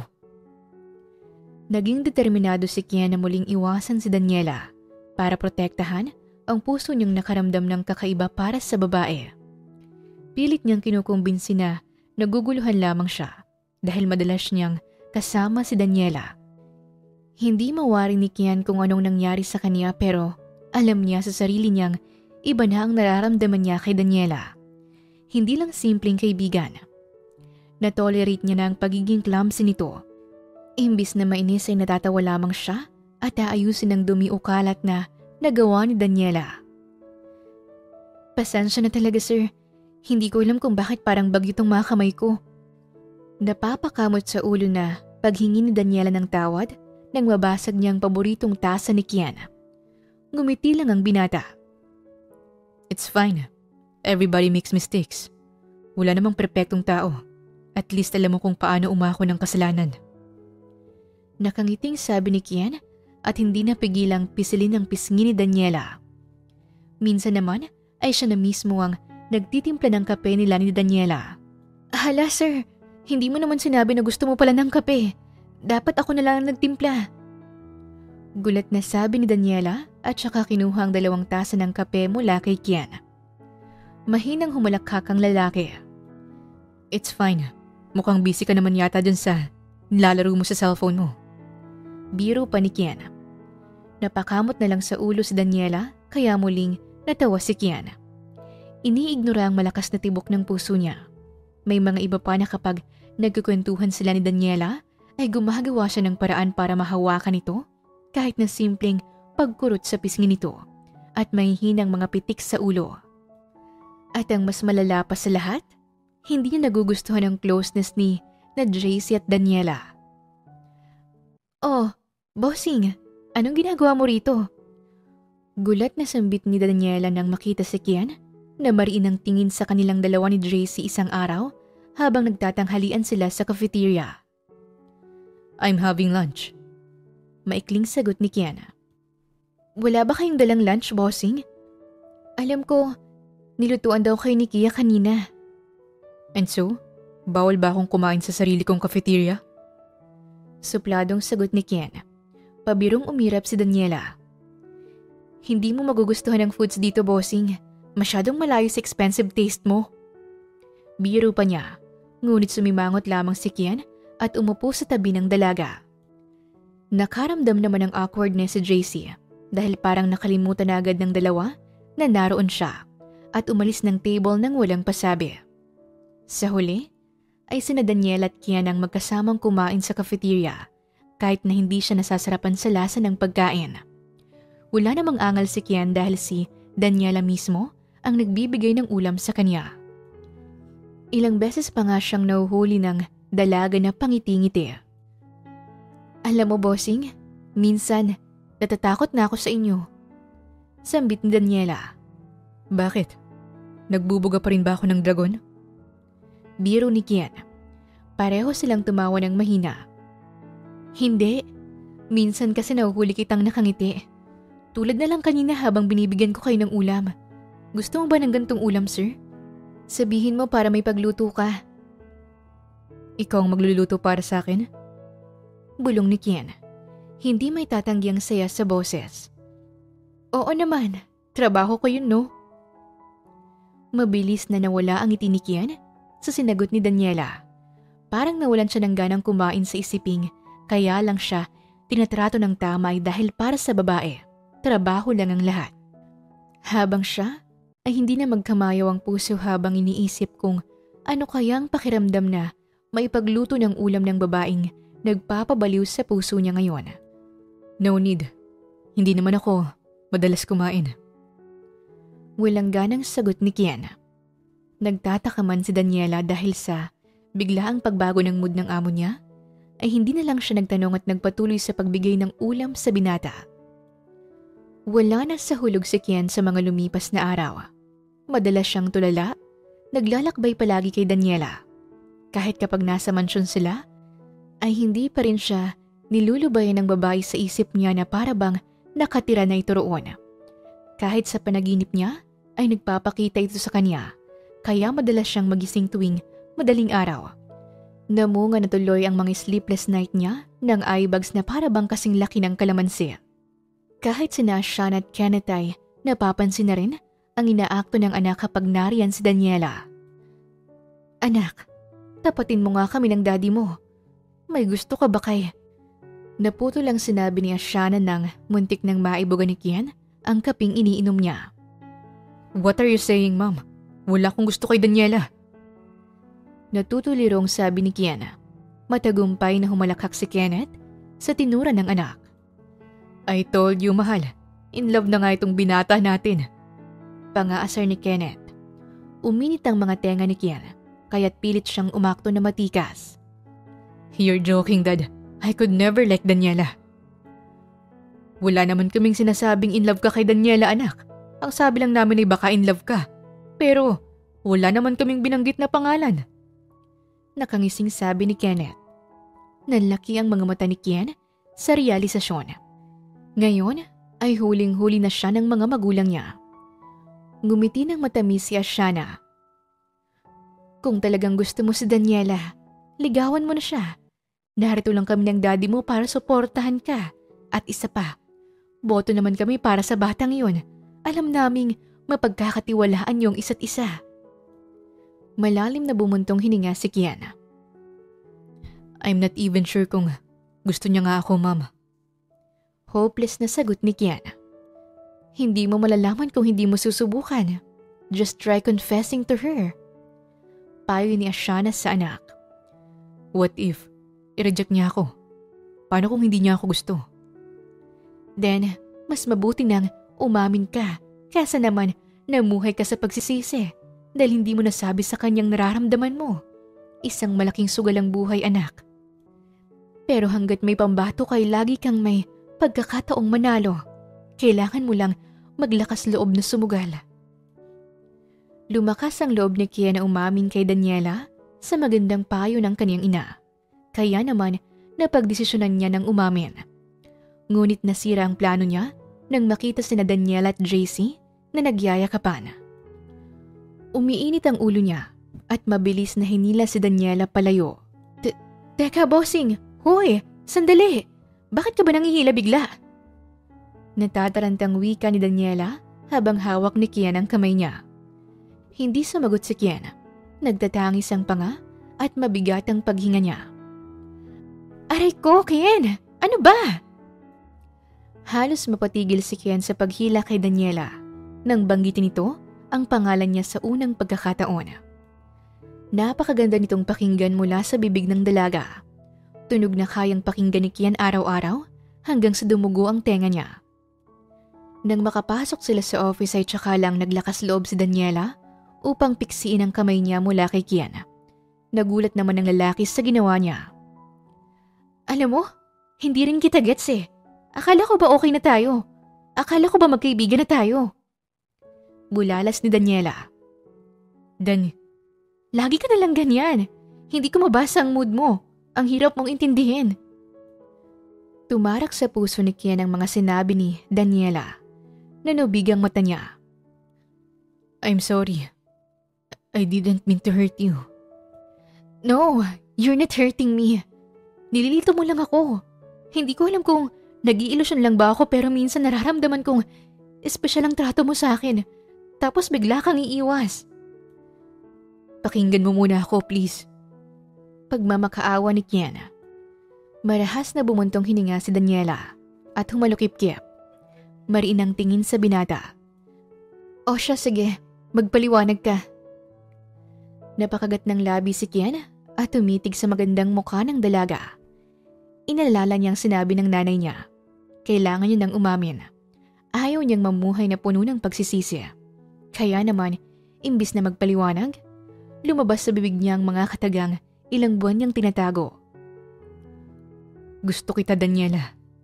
Gustong gusto kita. Napasinghap ng malakas si Daniela, kasabay ng pamimilog ng mga mata niya. Hindi ko alam kung kailan nangyari o kung paano. Basta, nagising na lang ako na gustong gusto kita palaging nakikita. Gusto kong napapatawa kita. Gusto ko kapag nagiging clumsy ka. Kasi may rason na ako para alagaan ka. At mas gusto ko kapag inaasar mo ko. Kasi nakikita kong komportable ka na sa akin. Nahigit ni Daniela ang hininga nang lumapit si Kian sa kanya at malambing na hinawakan ang mga pisngi niya. Tumitig siya sa mga mata ni Kian na kumikinang sa paghanga sa kanya. Sanihayaan mo kong may pakita sa'yo kung gaano katotoo ang nararamdaman ko. Malambing na bulong ni Kian.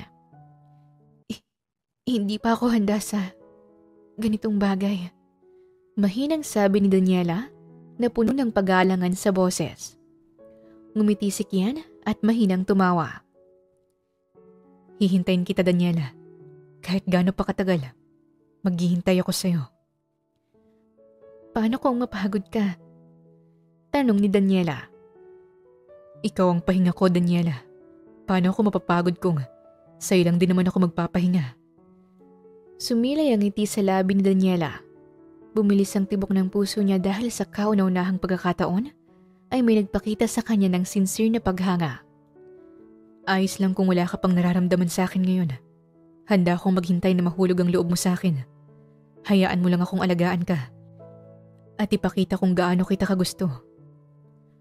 Punong-puno ng sinseridad na sabi ni Kian. Tumango si Daniela, kasabay ng mahigpit na pagyakap sa kanya ni Kian. Bigyan mo ako ng panahon, Kian. Lalago rin tong nararamdaman ko. At kapag nangyari yon, sana'y narito ka pa rin. Munting hiling Daniela. Hindi ako aalis. Nandito lang ako palagi sa tabi mo. Aalalay at mag-aalaga sa'yo. Tuwang-tuwa sina Sean at Kenneth nang sa wakas ay nalaman nilang opisyal nang nililigawan ni Kian si Daniela. Hindi na rin nahihiyang dalawa ang affection nila sa isa't isa. Minsan nga lang ay nakikita ng mag-asawa kung paano tumiklop si Kian kay Daniela. Hi. Nahihiyang bati ni Kian. Mahinang natawa si Daniela. Hi Ren, kumain ka na ba? Nanatili ang tingin ni Kian kay Daniela na para bang hindi siya makapaniwalang nasa tabi niya ang babae. Wagas ka naman kung makatitig. Natatawang po na ni Daniela. Napabalik naman sa ulirat si Kian at nahihiyang napakamot sa batok. Hindi pa. Inaantay kita eh. Sagot niya. Sige, magluluto muna ako. Sambit ni Daniela at nagsuot ng apron. Lulutuan mo ko? Hindi makapaniwalang tanong ni Kian. Parang ayaw mo pa yata eh. Ngingising-ngising biro ni Daniela. Namilog ang mga mata ni Kian at dali-daling tumayo rin. Gusto rin kitang ipagluto. Sabi ni Kian. Marunong ka bang magluto ng omelette? Pangahamon naman ni Daniela. Mayabang nang umisi si Kian at pinataka ng halik sa noo si Daniela bago nagsuot ng apron. Watch me. May in love ka sa cooking skills ko. Nakangisi lamang siyang pinagmamasdan ni Daniela na magluto ng omelette. Nagtuturo din kada minuto. Samantala, hindi makapag-focus si Kian dahil masyado siyang nadidistract kay Daniela. Kaya naman hindi niya namalayang halos paliguan niya na ng asin ang omelette. Kaya naman ang tikman ito ni Daniela ay muntik na siyang masuka dahil sa sobrang alat. What happened? Natatarantang tanong ni Kian at saka kumuha ng isang basong tubig. Nilagok naman to ni Daniela pero nagmukha lang siyang uminom ng tubig dagat dahil nalalasahan niya pa rin ang alat ng omelette. Ang alat! Bulalas ni Daniela. What? What do you mean maalat?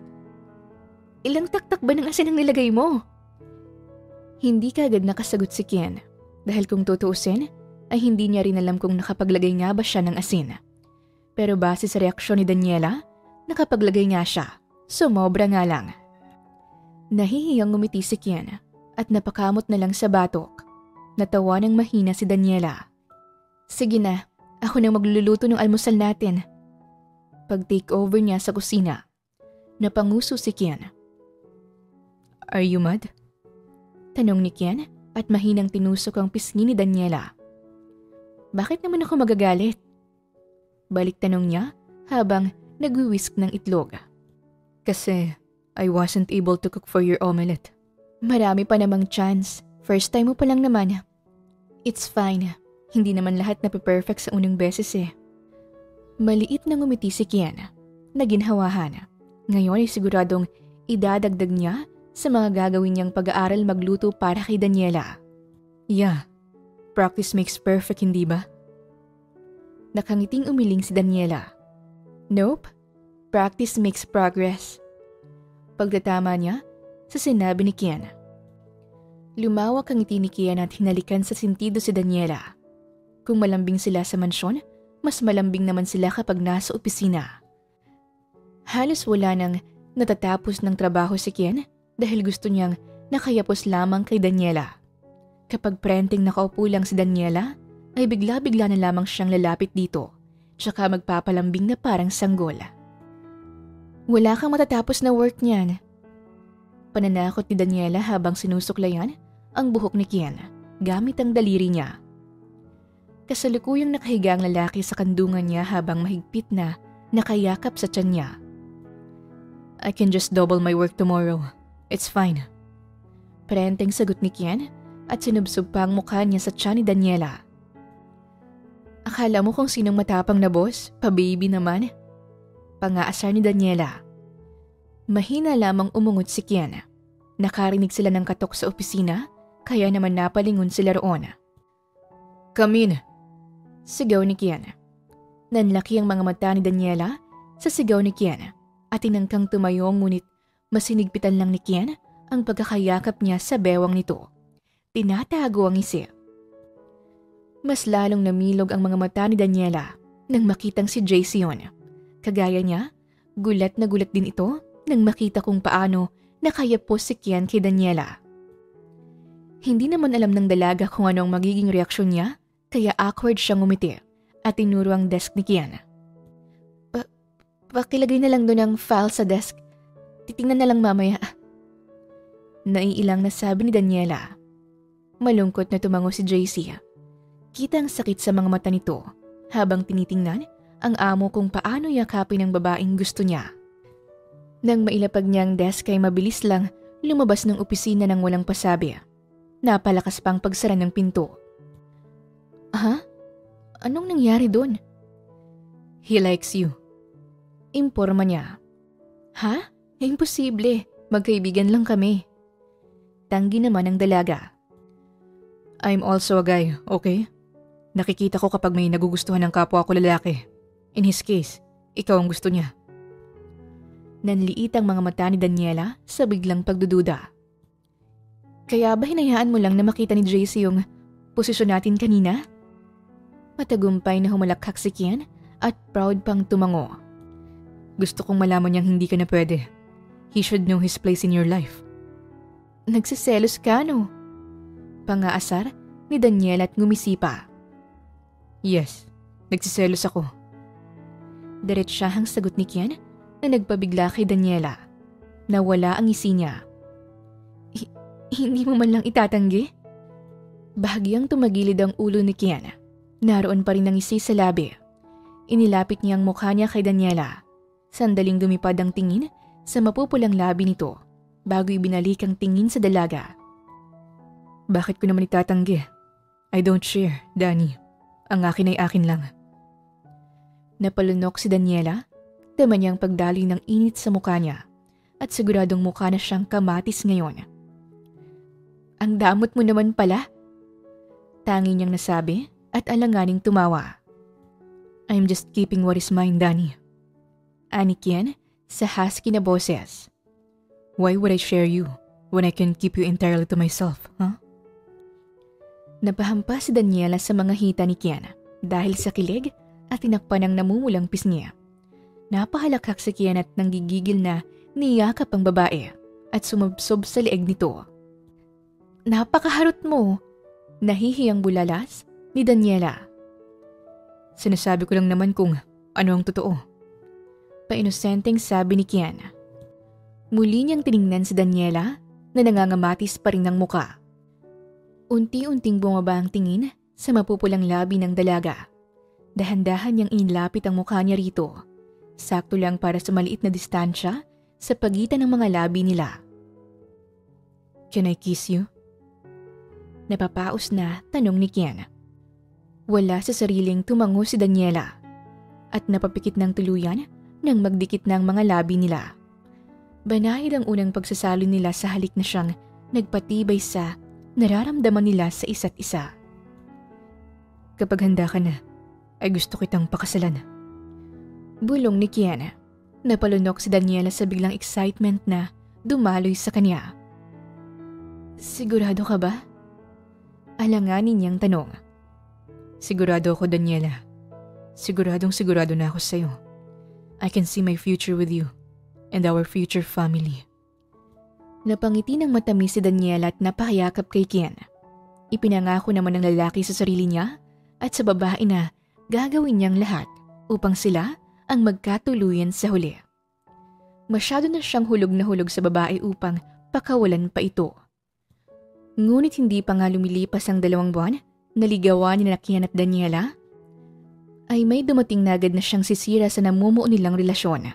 Si Dasha Smith, ang Amerikanang model na ex-girlfriend ni Kian na siyang nagloko rito ilang buwan nang nakalipas. Dasha, what the heck are you doing here? Gulat na bulalas ni Kian nang bigla na lamang siyang binulaga sa opisina ng dalaga. Ngumiti ng matamis sa kanya si Dasha na para bang hindi ito nagloko. Pinagmasdan ni Kian ang itsura ng babae. Naging kulay blonde na ang dating brunette na buhok nito. Mas tumangkad at pumayat. May kulay asul na mga mata, matangos na ilong, heart-shaped na muka at cupid's bow na pinkish lips.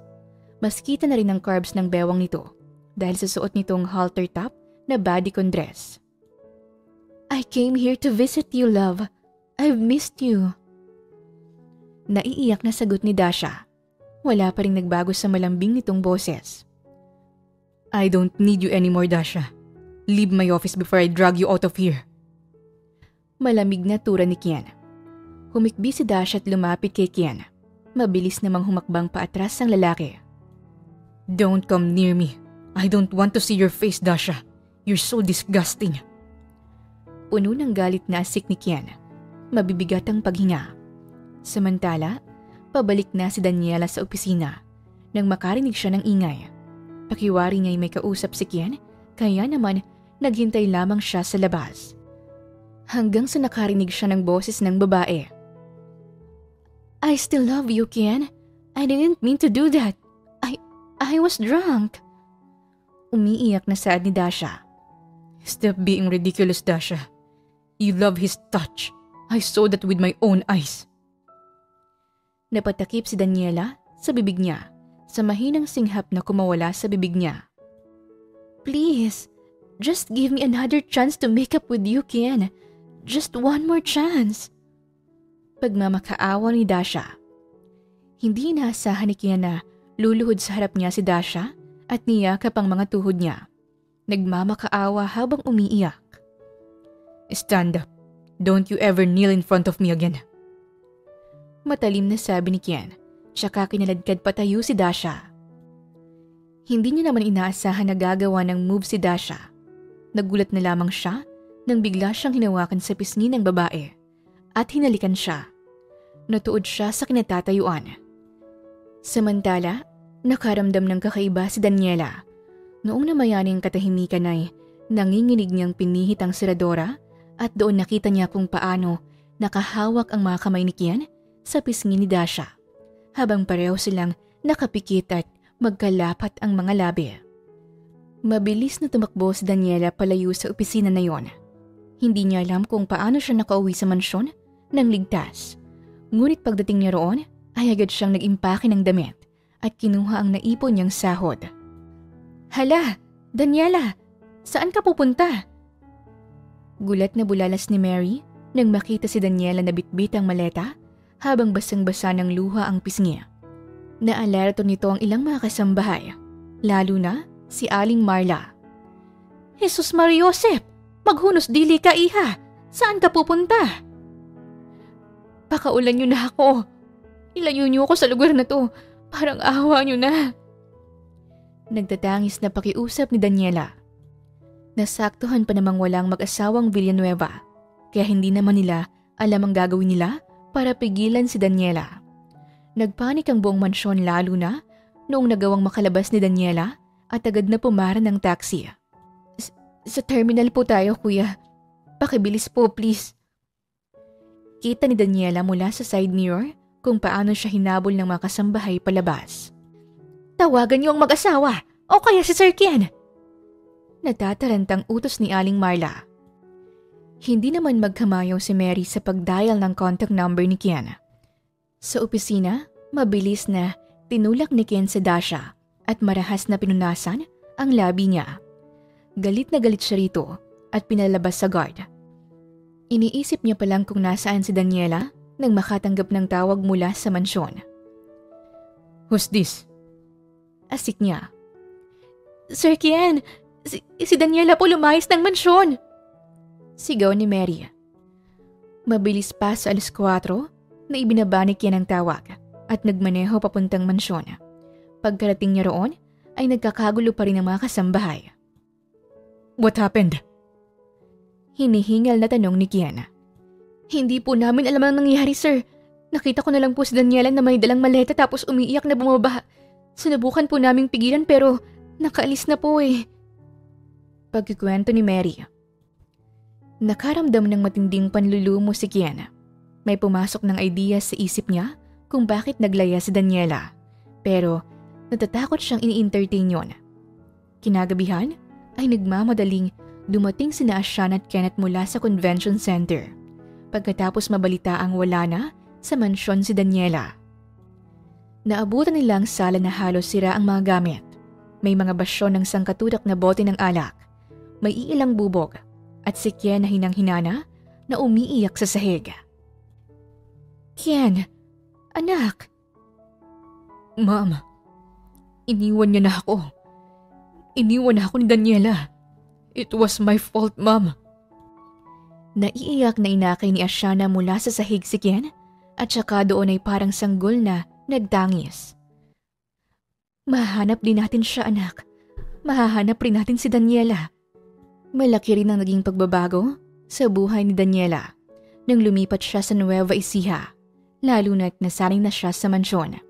Gayunpaman, maginhawa naman ang buhay ni Daniela kahit na mabigat pa rin ang loob niya sa masamang memorya na nakita niya. Naging tagatinda siya ng isda sa palengke sa umaga at sa gabi para kumita. Sa hapon naman ay naglalako siya ng kakanin na siya mismo ang gumawa. Kahit papaano ay buhay na buhay siya lalo na't sikat na siya sa bayan. Uy, Danny, may gusto raw umorder ng mga kakanin dyan sa kabilang barangay. Galing yata sa Maynila kaya hindi gaanong sanay dito sa probinsya. Nagpasalamat si Daniela kay Mang Berto na siyang naging kaagape niya noong mga unang linggo na dumating siya rito. Sa kabila ng edad na 60 anyos, ay napakalakas pa rin ito. Protector din ito ni Daniela mula sa ibang lalaki. Dali-dali siyang pumunta sa kabilang barangay kung saan isang modernong kubo ang bumungad sa kanya. Malakas siyang kumatok. Kakanin ho, baka gusto niyong bumili. Napalingon ng isa sa mga trabahador at may tinawag sa pinakaloob ng kubo. Bossing, ito na yata yung kakanin. Naghintay si Daniela sa labas hanggang sa lumabas ang bossing na sinasabi nila. Ngunit nanigas siya sa kinatatayuan niya nang marinig ang pamilyar na malalim na boses. Kamusta? Nang tingnan niya ito, ay napasinghap siya sa gulat at napaatras. Si Kian, na may maliit na ngiti sa labi ngunit sumasayaw sa pangungulila ang mga mata. Anong ginagawa mo rito? I came here to talk to you. Ang tagal din kitang hinanap. Aalis na sana si Daniela ngunit pinigilan agad siya ni Kian. Halos lumuhod na sa harap niya. Please, mag-usap tayo. Kahit saglit lang, Daniela. Please, I just want to talk to you. Para saan pa, Kian? Sapat nang nakita ko bilang pruweba ng kabalbalan mo. Asik ni Daniela, nang gagalaiting nakatingin kay Kian. No, just let me explain. Ipapaliwanag ko sa'yo lahat. Please, makinig ka lang sa akin. Suminghal si Daniela, nandidiring pinasadahan ng tingin si Kian bago ito nilagpasan. Umalis ka na. Maayos na ang buhay ko rito. Kaya kung may natitira ka pang awa sa akin, lubayan mo ko ng tahimik at babalik ka sa Maynila. Nagawang sundan ni Kian si Daniela patungo sa tinutuluyan nito. Huminto sila sa harap ng pinto pero bago tuluyang pumasok si Daniela, ay nilingon niya si Kian. Ayaw ko sa lahat ay yung taong paasa. Bago ka nang ligaw sa akin sana, siniguro mo munang healed ka sa dati mong relasyon. Hindi yung gagambalain mong tahimik na buhay ko tapos sisirain mo lang din dahil sa pakikipaghalikan mo sa iba. Napaawang na lang ang bibig ni Kian sa sinabi ni Daniela. Hindi niya namalayang nakapasok ng babae sa loob ng bahay, kaya bago pa nito ibalibag ang pinto ay hinarang niya ang kamay niya, dahilan kung bakit halos manginig siya sa sakit. Aray! Oh my goodness, Kian! Nabitawan ni Daniela ang mga paninda niyang kakanin upang akayin si Kian sa loob na namimilipit sa sakit dahil sa pagkaipit sa kamay niya. Hindi alam ni Daniela ang gagawin niya kaya't hinipan-hipan niya na lang ito. Nanginginig din ang kamay niya sa kaba na baka kung anong mangyari kay Kian. I'm sorry. Oh gosh, sorry. Sorry talaga. It's fine. Kasalanan ko naman eh. Bakit mo kasi ginawa yun? Lumamlam ang mga mata ni Kian habang nakatingin sa mukha ni Daniela na sobra niyang namiss. Sabi ko naman sa'yo, gusto kitang makausap. Gusto kong mag-sorry sa'yo. Tama na, Kian. Bumalik ka na lang sa Maynila. Hindi ako babalik sa Maynila nang hindi ka kasama, Daniela. Pinangako ko yan kina Mom and Dad. May kung anong kumurot sa puso ni Daniela sa pagbanggit sa dati niyang mga amo. Inaamin niyang namimiss niya na rin ng mga ito. Ngunit sa tuwing naaalala niya ang nasaksihan niya noon, ay bumabalik ang sakit sa kanya. Hayaan mo lang akong bumawi sa'yo, Daniela. Babawi ako sa'yo hanggang sa handa ka nang makinig sa explanation ko. I'll take care of you. Gawin mo kung anong gusto mong gawin sa akin. Gawin mo kung alila o kahit ano. Hanggat nakakasama kita'y walang problema. Kaya naman, tinupad ni Daniela ang sinabi ni Kian na magpapaalila siya rito. Pinatira niya si Kian sa maliit na kubong tinutuluyan niya at ginawa nga itong PA. Tila ba nagpalit sila ng posisyon dahil noon ay si Daniela ang hirap na hirap sa mga utos ni Kian. Ngayon ay siya ng tagasunod ni Daniela. Ang kaibahan lang ay walang makikitang hirap sa mukha ni Kian at natutuwa pa nga dahil kinakausap siya ni Daniela. No, ayoko ng manggang yan. Kumuha ka pa sa medyo taas. Supladang utos ni Daniela kay Kian habang tinitingala itong umakyat sa puno ng mangga. Tinatago niya ang isi lalo na't halata ang takot sa mukha ni Kian. Hindi rin ito marunong umakyat ng puno kaya naman hirap na hirap ito. Marami ng langgam dito. Dihipan mo. Kung ayaw mo, bumaba ka na lang dyan at umuwi ka na lang ng Maynila. Agad na nagpanik si Kian. No, kaya ko to. Ito na, aakyat na. Napangisi na lang si Daniela nang umakyat pa sa mas mataas si Kian. Dinig niyang may hinang aray nito dahil sa mga langgam na ikinahalakhak niya. Ang dami! Bulalas ni Daniela nang ibigay sa kanya ni Kian ang isang basket ng manggang hinog. Kaya lang, puno ng kagat ng langgam ang katawan nito kaya nakaramdam ng guilt si Daniela. Halika, gumutin natin yang kagat ng langgam sa balat mo. Hindi maiwasang mapatitig ni Kian kay Daniela. Miss na miss niya na ang babae kaya naman hindi na siya nag-aksaya ng oras na magpaliwanag. Dasha is my ex-girlfriend. Bahagyang natigilan si Daniela at napatingin kay Kian. Siya yung babaeng naabutan mo sa opisina ko. Dumalaw na lang siya bigla para humingi ulit ng tawad. She cheated on me nung nasa Amerika pa ako. Kaya yun din ang rason kung bakit ako lumipat dito sa Pilipinas. I didn't kiss her, Daniela. She kissed me first. Nagulat na lang ako at hindi ako nakagalaw. Tanging ikaw agad ang pumasok sa isip ko. Kaya naman hinawakan ko ang mga pisngi niya para itulak siya pero mas diniin niya pang labi niya sa akin. Hinawakan ni Kian ang mga kamay ni Daniela at buong puso itong hinalikan. Ikaw lang ang mahal ko at tanging mamahalin ko, Daniela. Maniwala ka man o hindi pero nagpapasalamat akong nagloko sa akin si Dasha.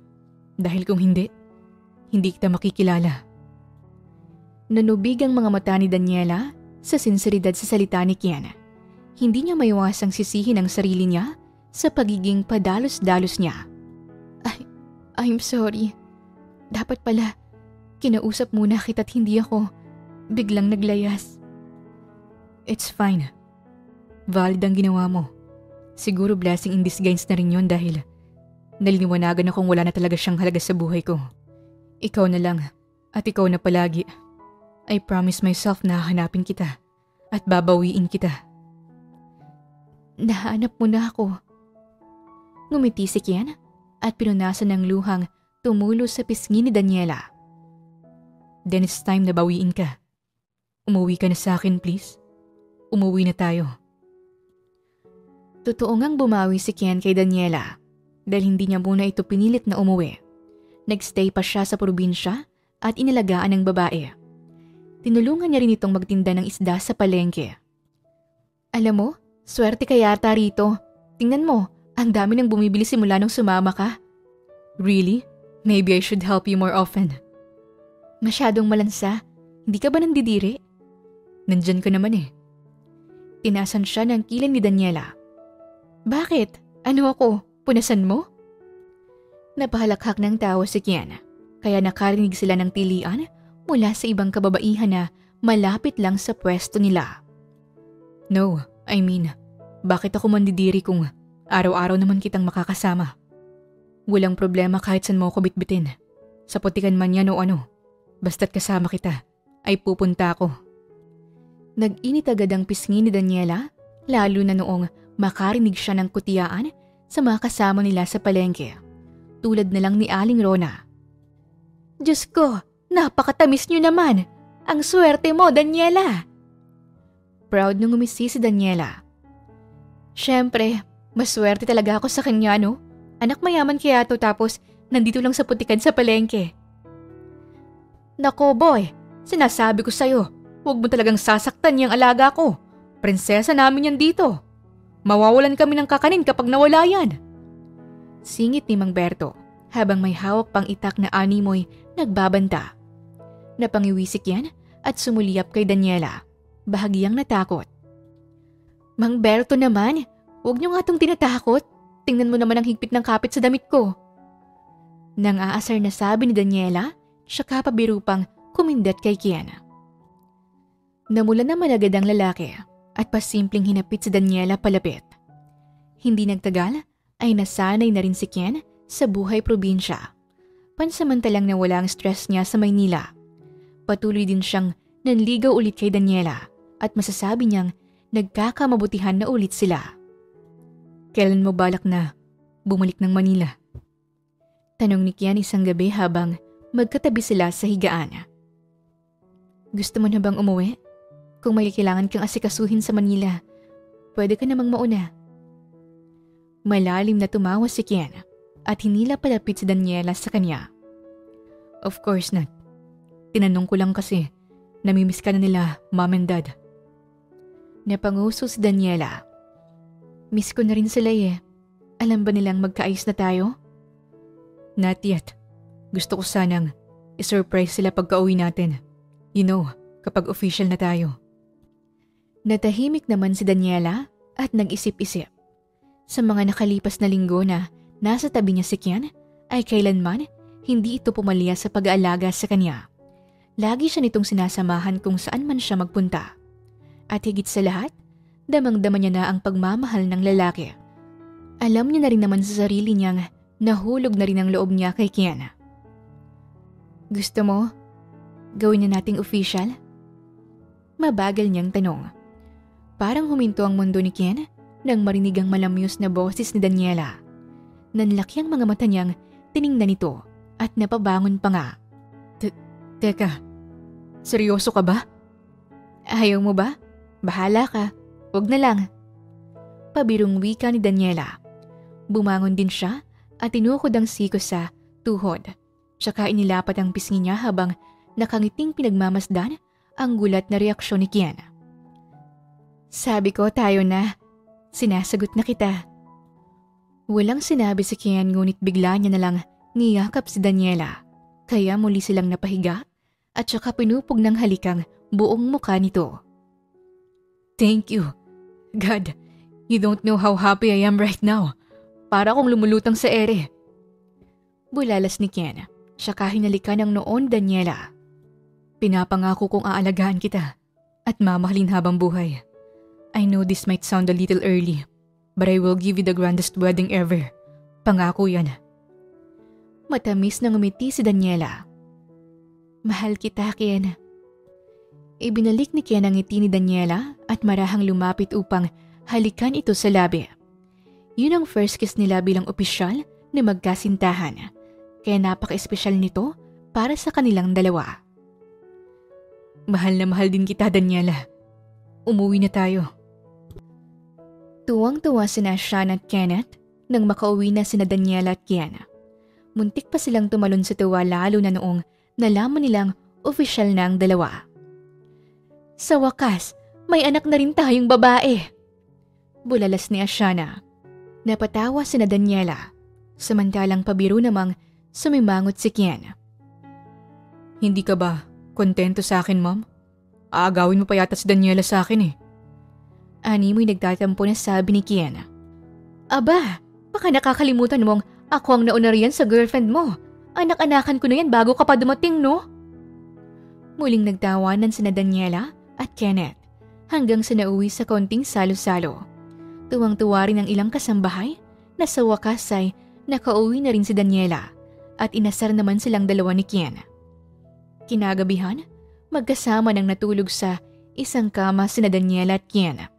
Pareho pa ring hindi makapaniwala sa bilis ng pangyayari.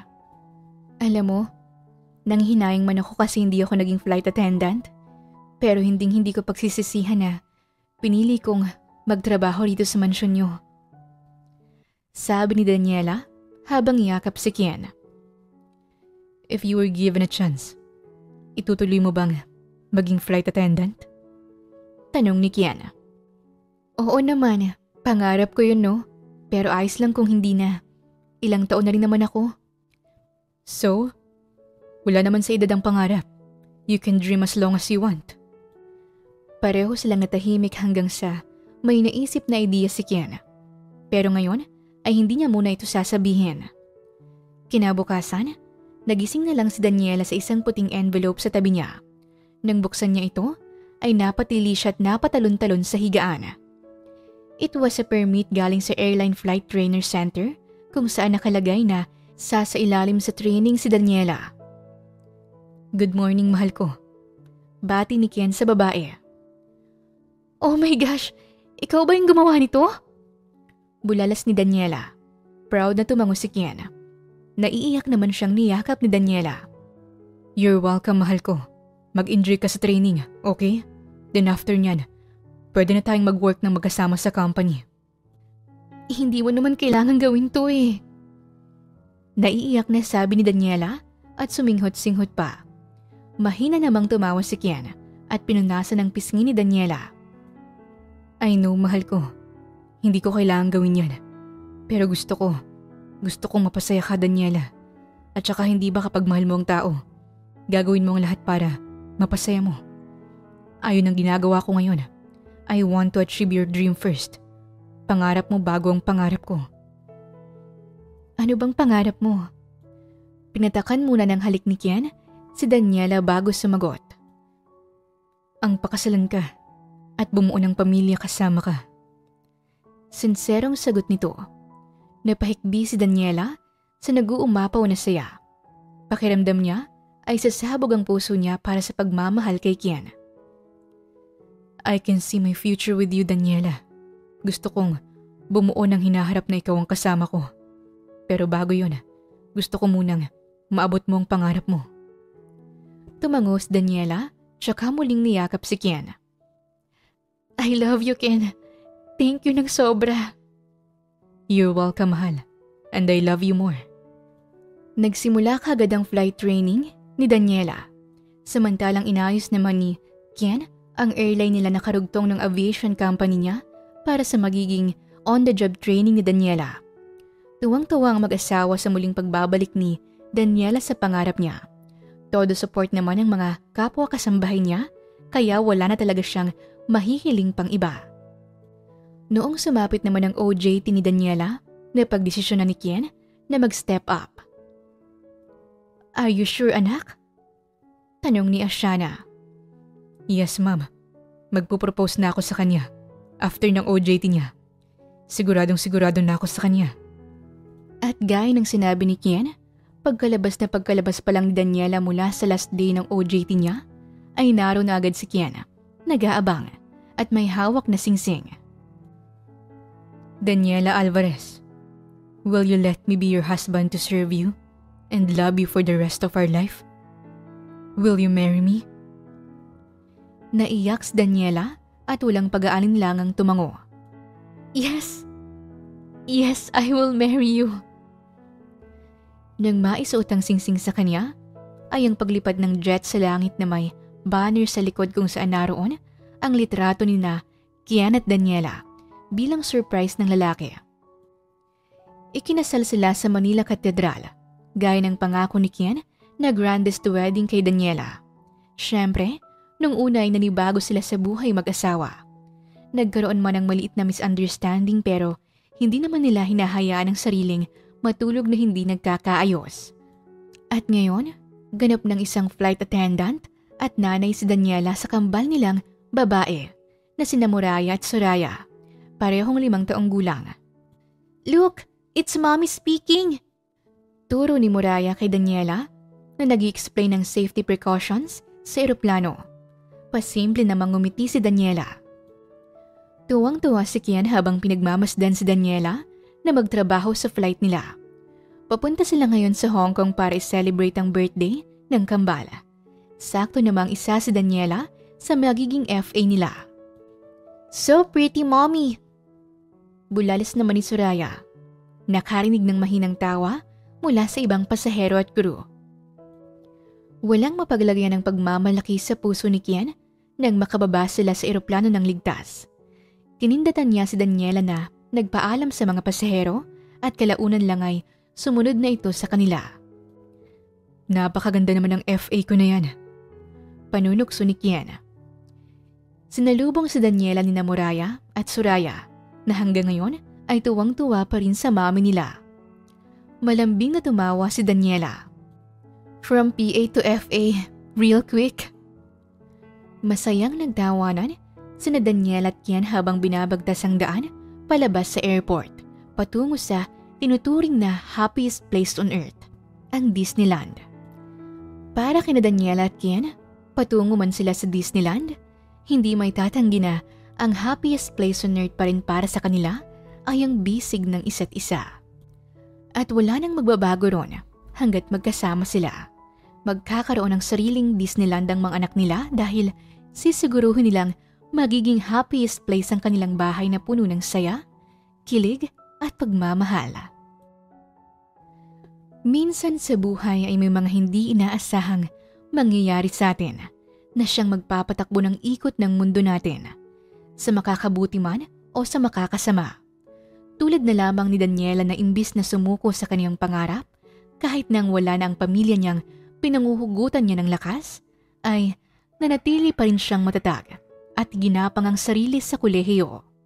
Sa karanasan naman ni Kian, hindi madali ang maloko ng taong minahal mo ng lubos. Ngunit imbis na sayangin ang panahon para pagluksaan ang mga bagay, ay pinilit niyang muling bumangon at buksan ulit ang puso niya. Dahil gaya nga ng sinabi ng kanyang nanay, hanggat may pambato ay posible ka pa ring manalo sa sugal ng buhay. Ang kanilang pagmamahalang saksi na sa kabila ng kanya-kanyang masasakit na nakaraan ay hindi yun hadlang upang bumawi at harapin ang panibagong pagsubok ng buhay. Bukod pa rito, patunay din si Daniela na wala sa edad at status sa buhay ang pagtupad sa mga pangarap, kahit pa kung iisipin ay masyado ng huli ang lahat.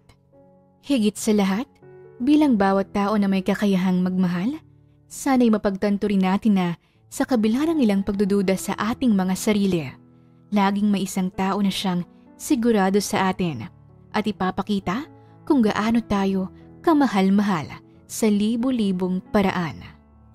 Wakas! Isang kwentong pag-ibig na naman ang aming naibahagi ngayong araw. Sana ay nagustuhan nyo at nakapaghatid ito sa inyo ng magandang aral ng buhay. Pero bago matapos ang lahat, ay nais ko munang mag-shout out at magbasa ng mga nakakaantig na inyong mga komento. Hello po Miss Siren, thanks po sa bagong upload. Ang cute ng boses sa paggarap kay Kira. Shoutout po, dito ako sa Rome, Italy. Lagi akong nakikinig ng mga kwento mo. Subaybay ko lahat ng mga dati mong inilalahad na kwento. Ang galing mo kasing narrator. Shoutout from Emily Gonzalvo. Thank you po Tales of Siren, napapasaya mo kami, nakakalis ng pagod ang mga kwento nyo. Pa-shoutout po dito kami sa Camp Ente Resort. Thanks po from Sally Organo. Thank you again Tales of Siren for this beautiful and inspiring love story of Jordan and Terry. Ang galing talaga ni writer Irene Grace, nakakaiyak, nakakatuwa at nakakakilig ang kwentong ito na sinulat mo po. Lalo pang gumanda dahil sa napakagaling na pag-narrate ni Miss Siren. Thank you so much to both of you and God bless you all here in this channel. Coming from Ma'am Anita Chu. Ang ganda ng story, may lesson ka talagang matututunan. At ang ganda ng boses mo, Miss Siren, lagi akong nag-aabang ng mga upload mo. Salamat sa mga kwento at pa-shout out. Shoutout sa iyo Sir John Marty Gabi. Thank you so much po sa pakikinig. Maraming salamat po sa inyong walang sawang pagsubaybay at pagsuporta saan man kayong panig ng mundo. Muli, ito po ang Tales of Siren at hanggang sa ating muling kwento. Maraming salamat po.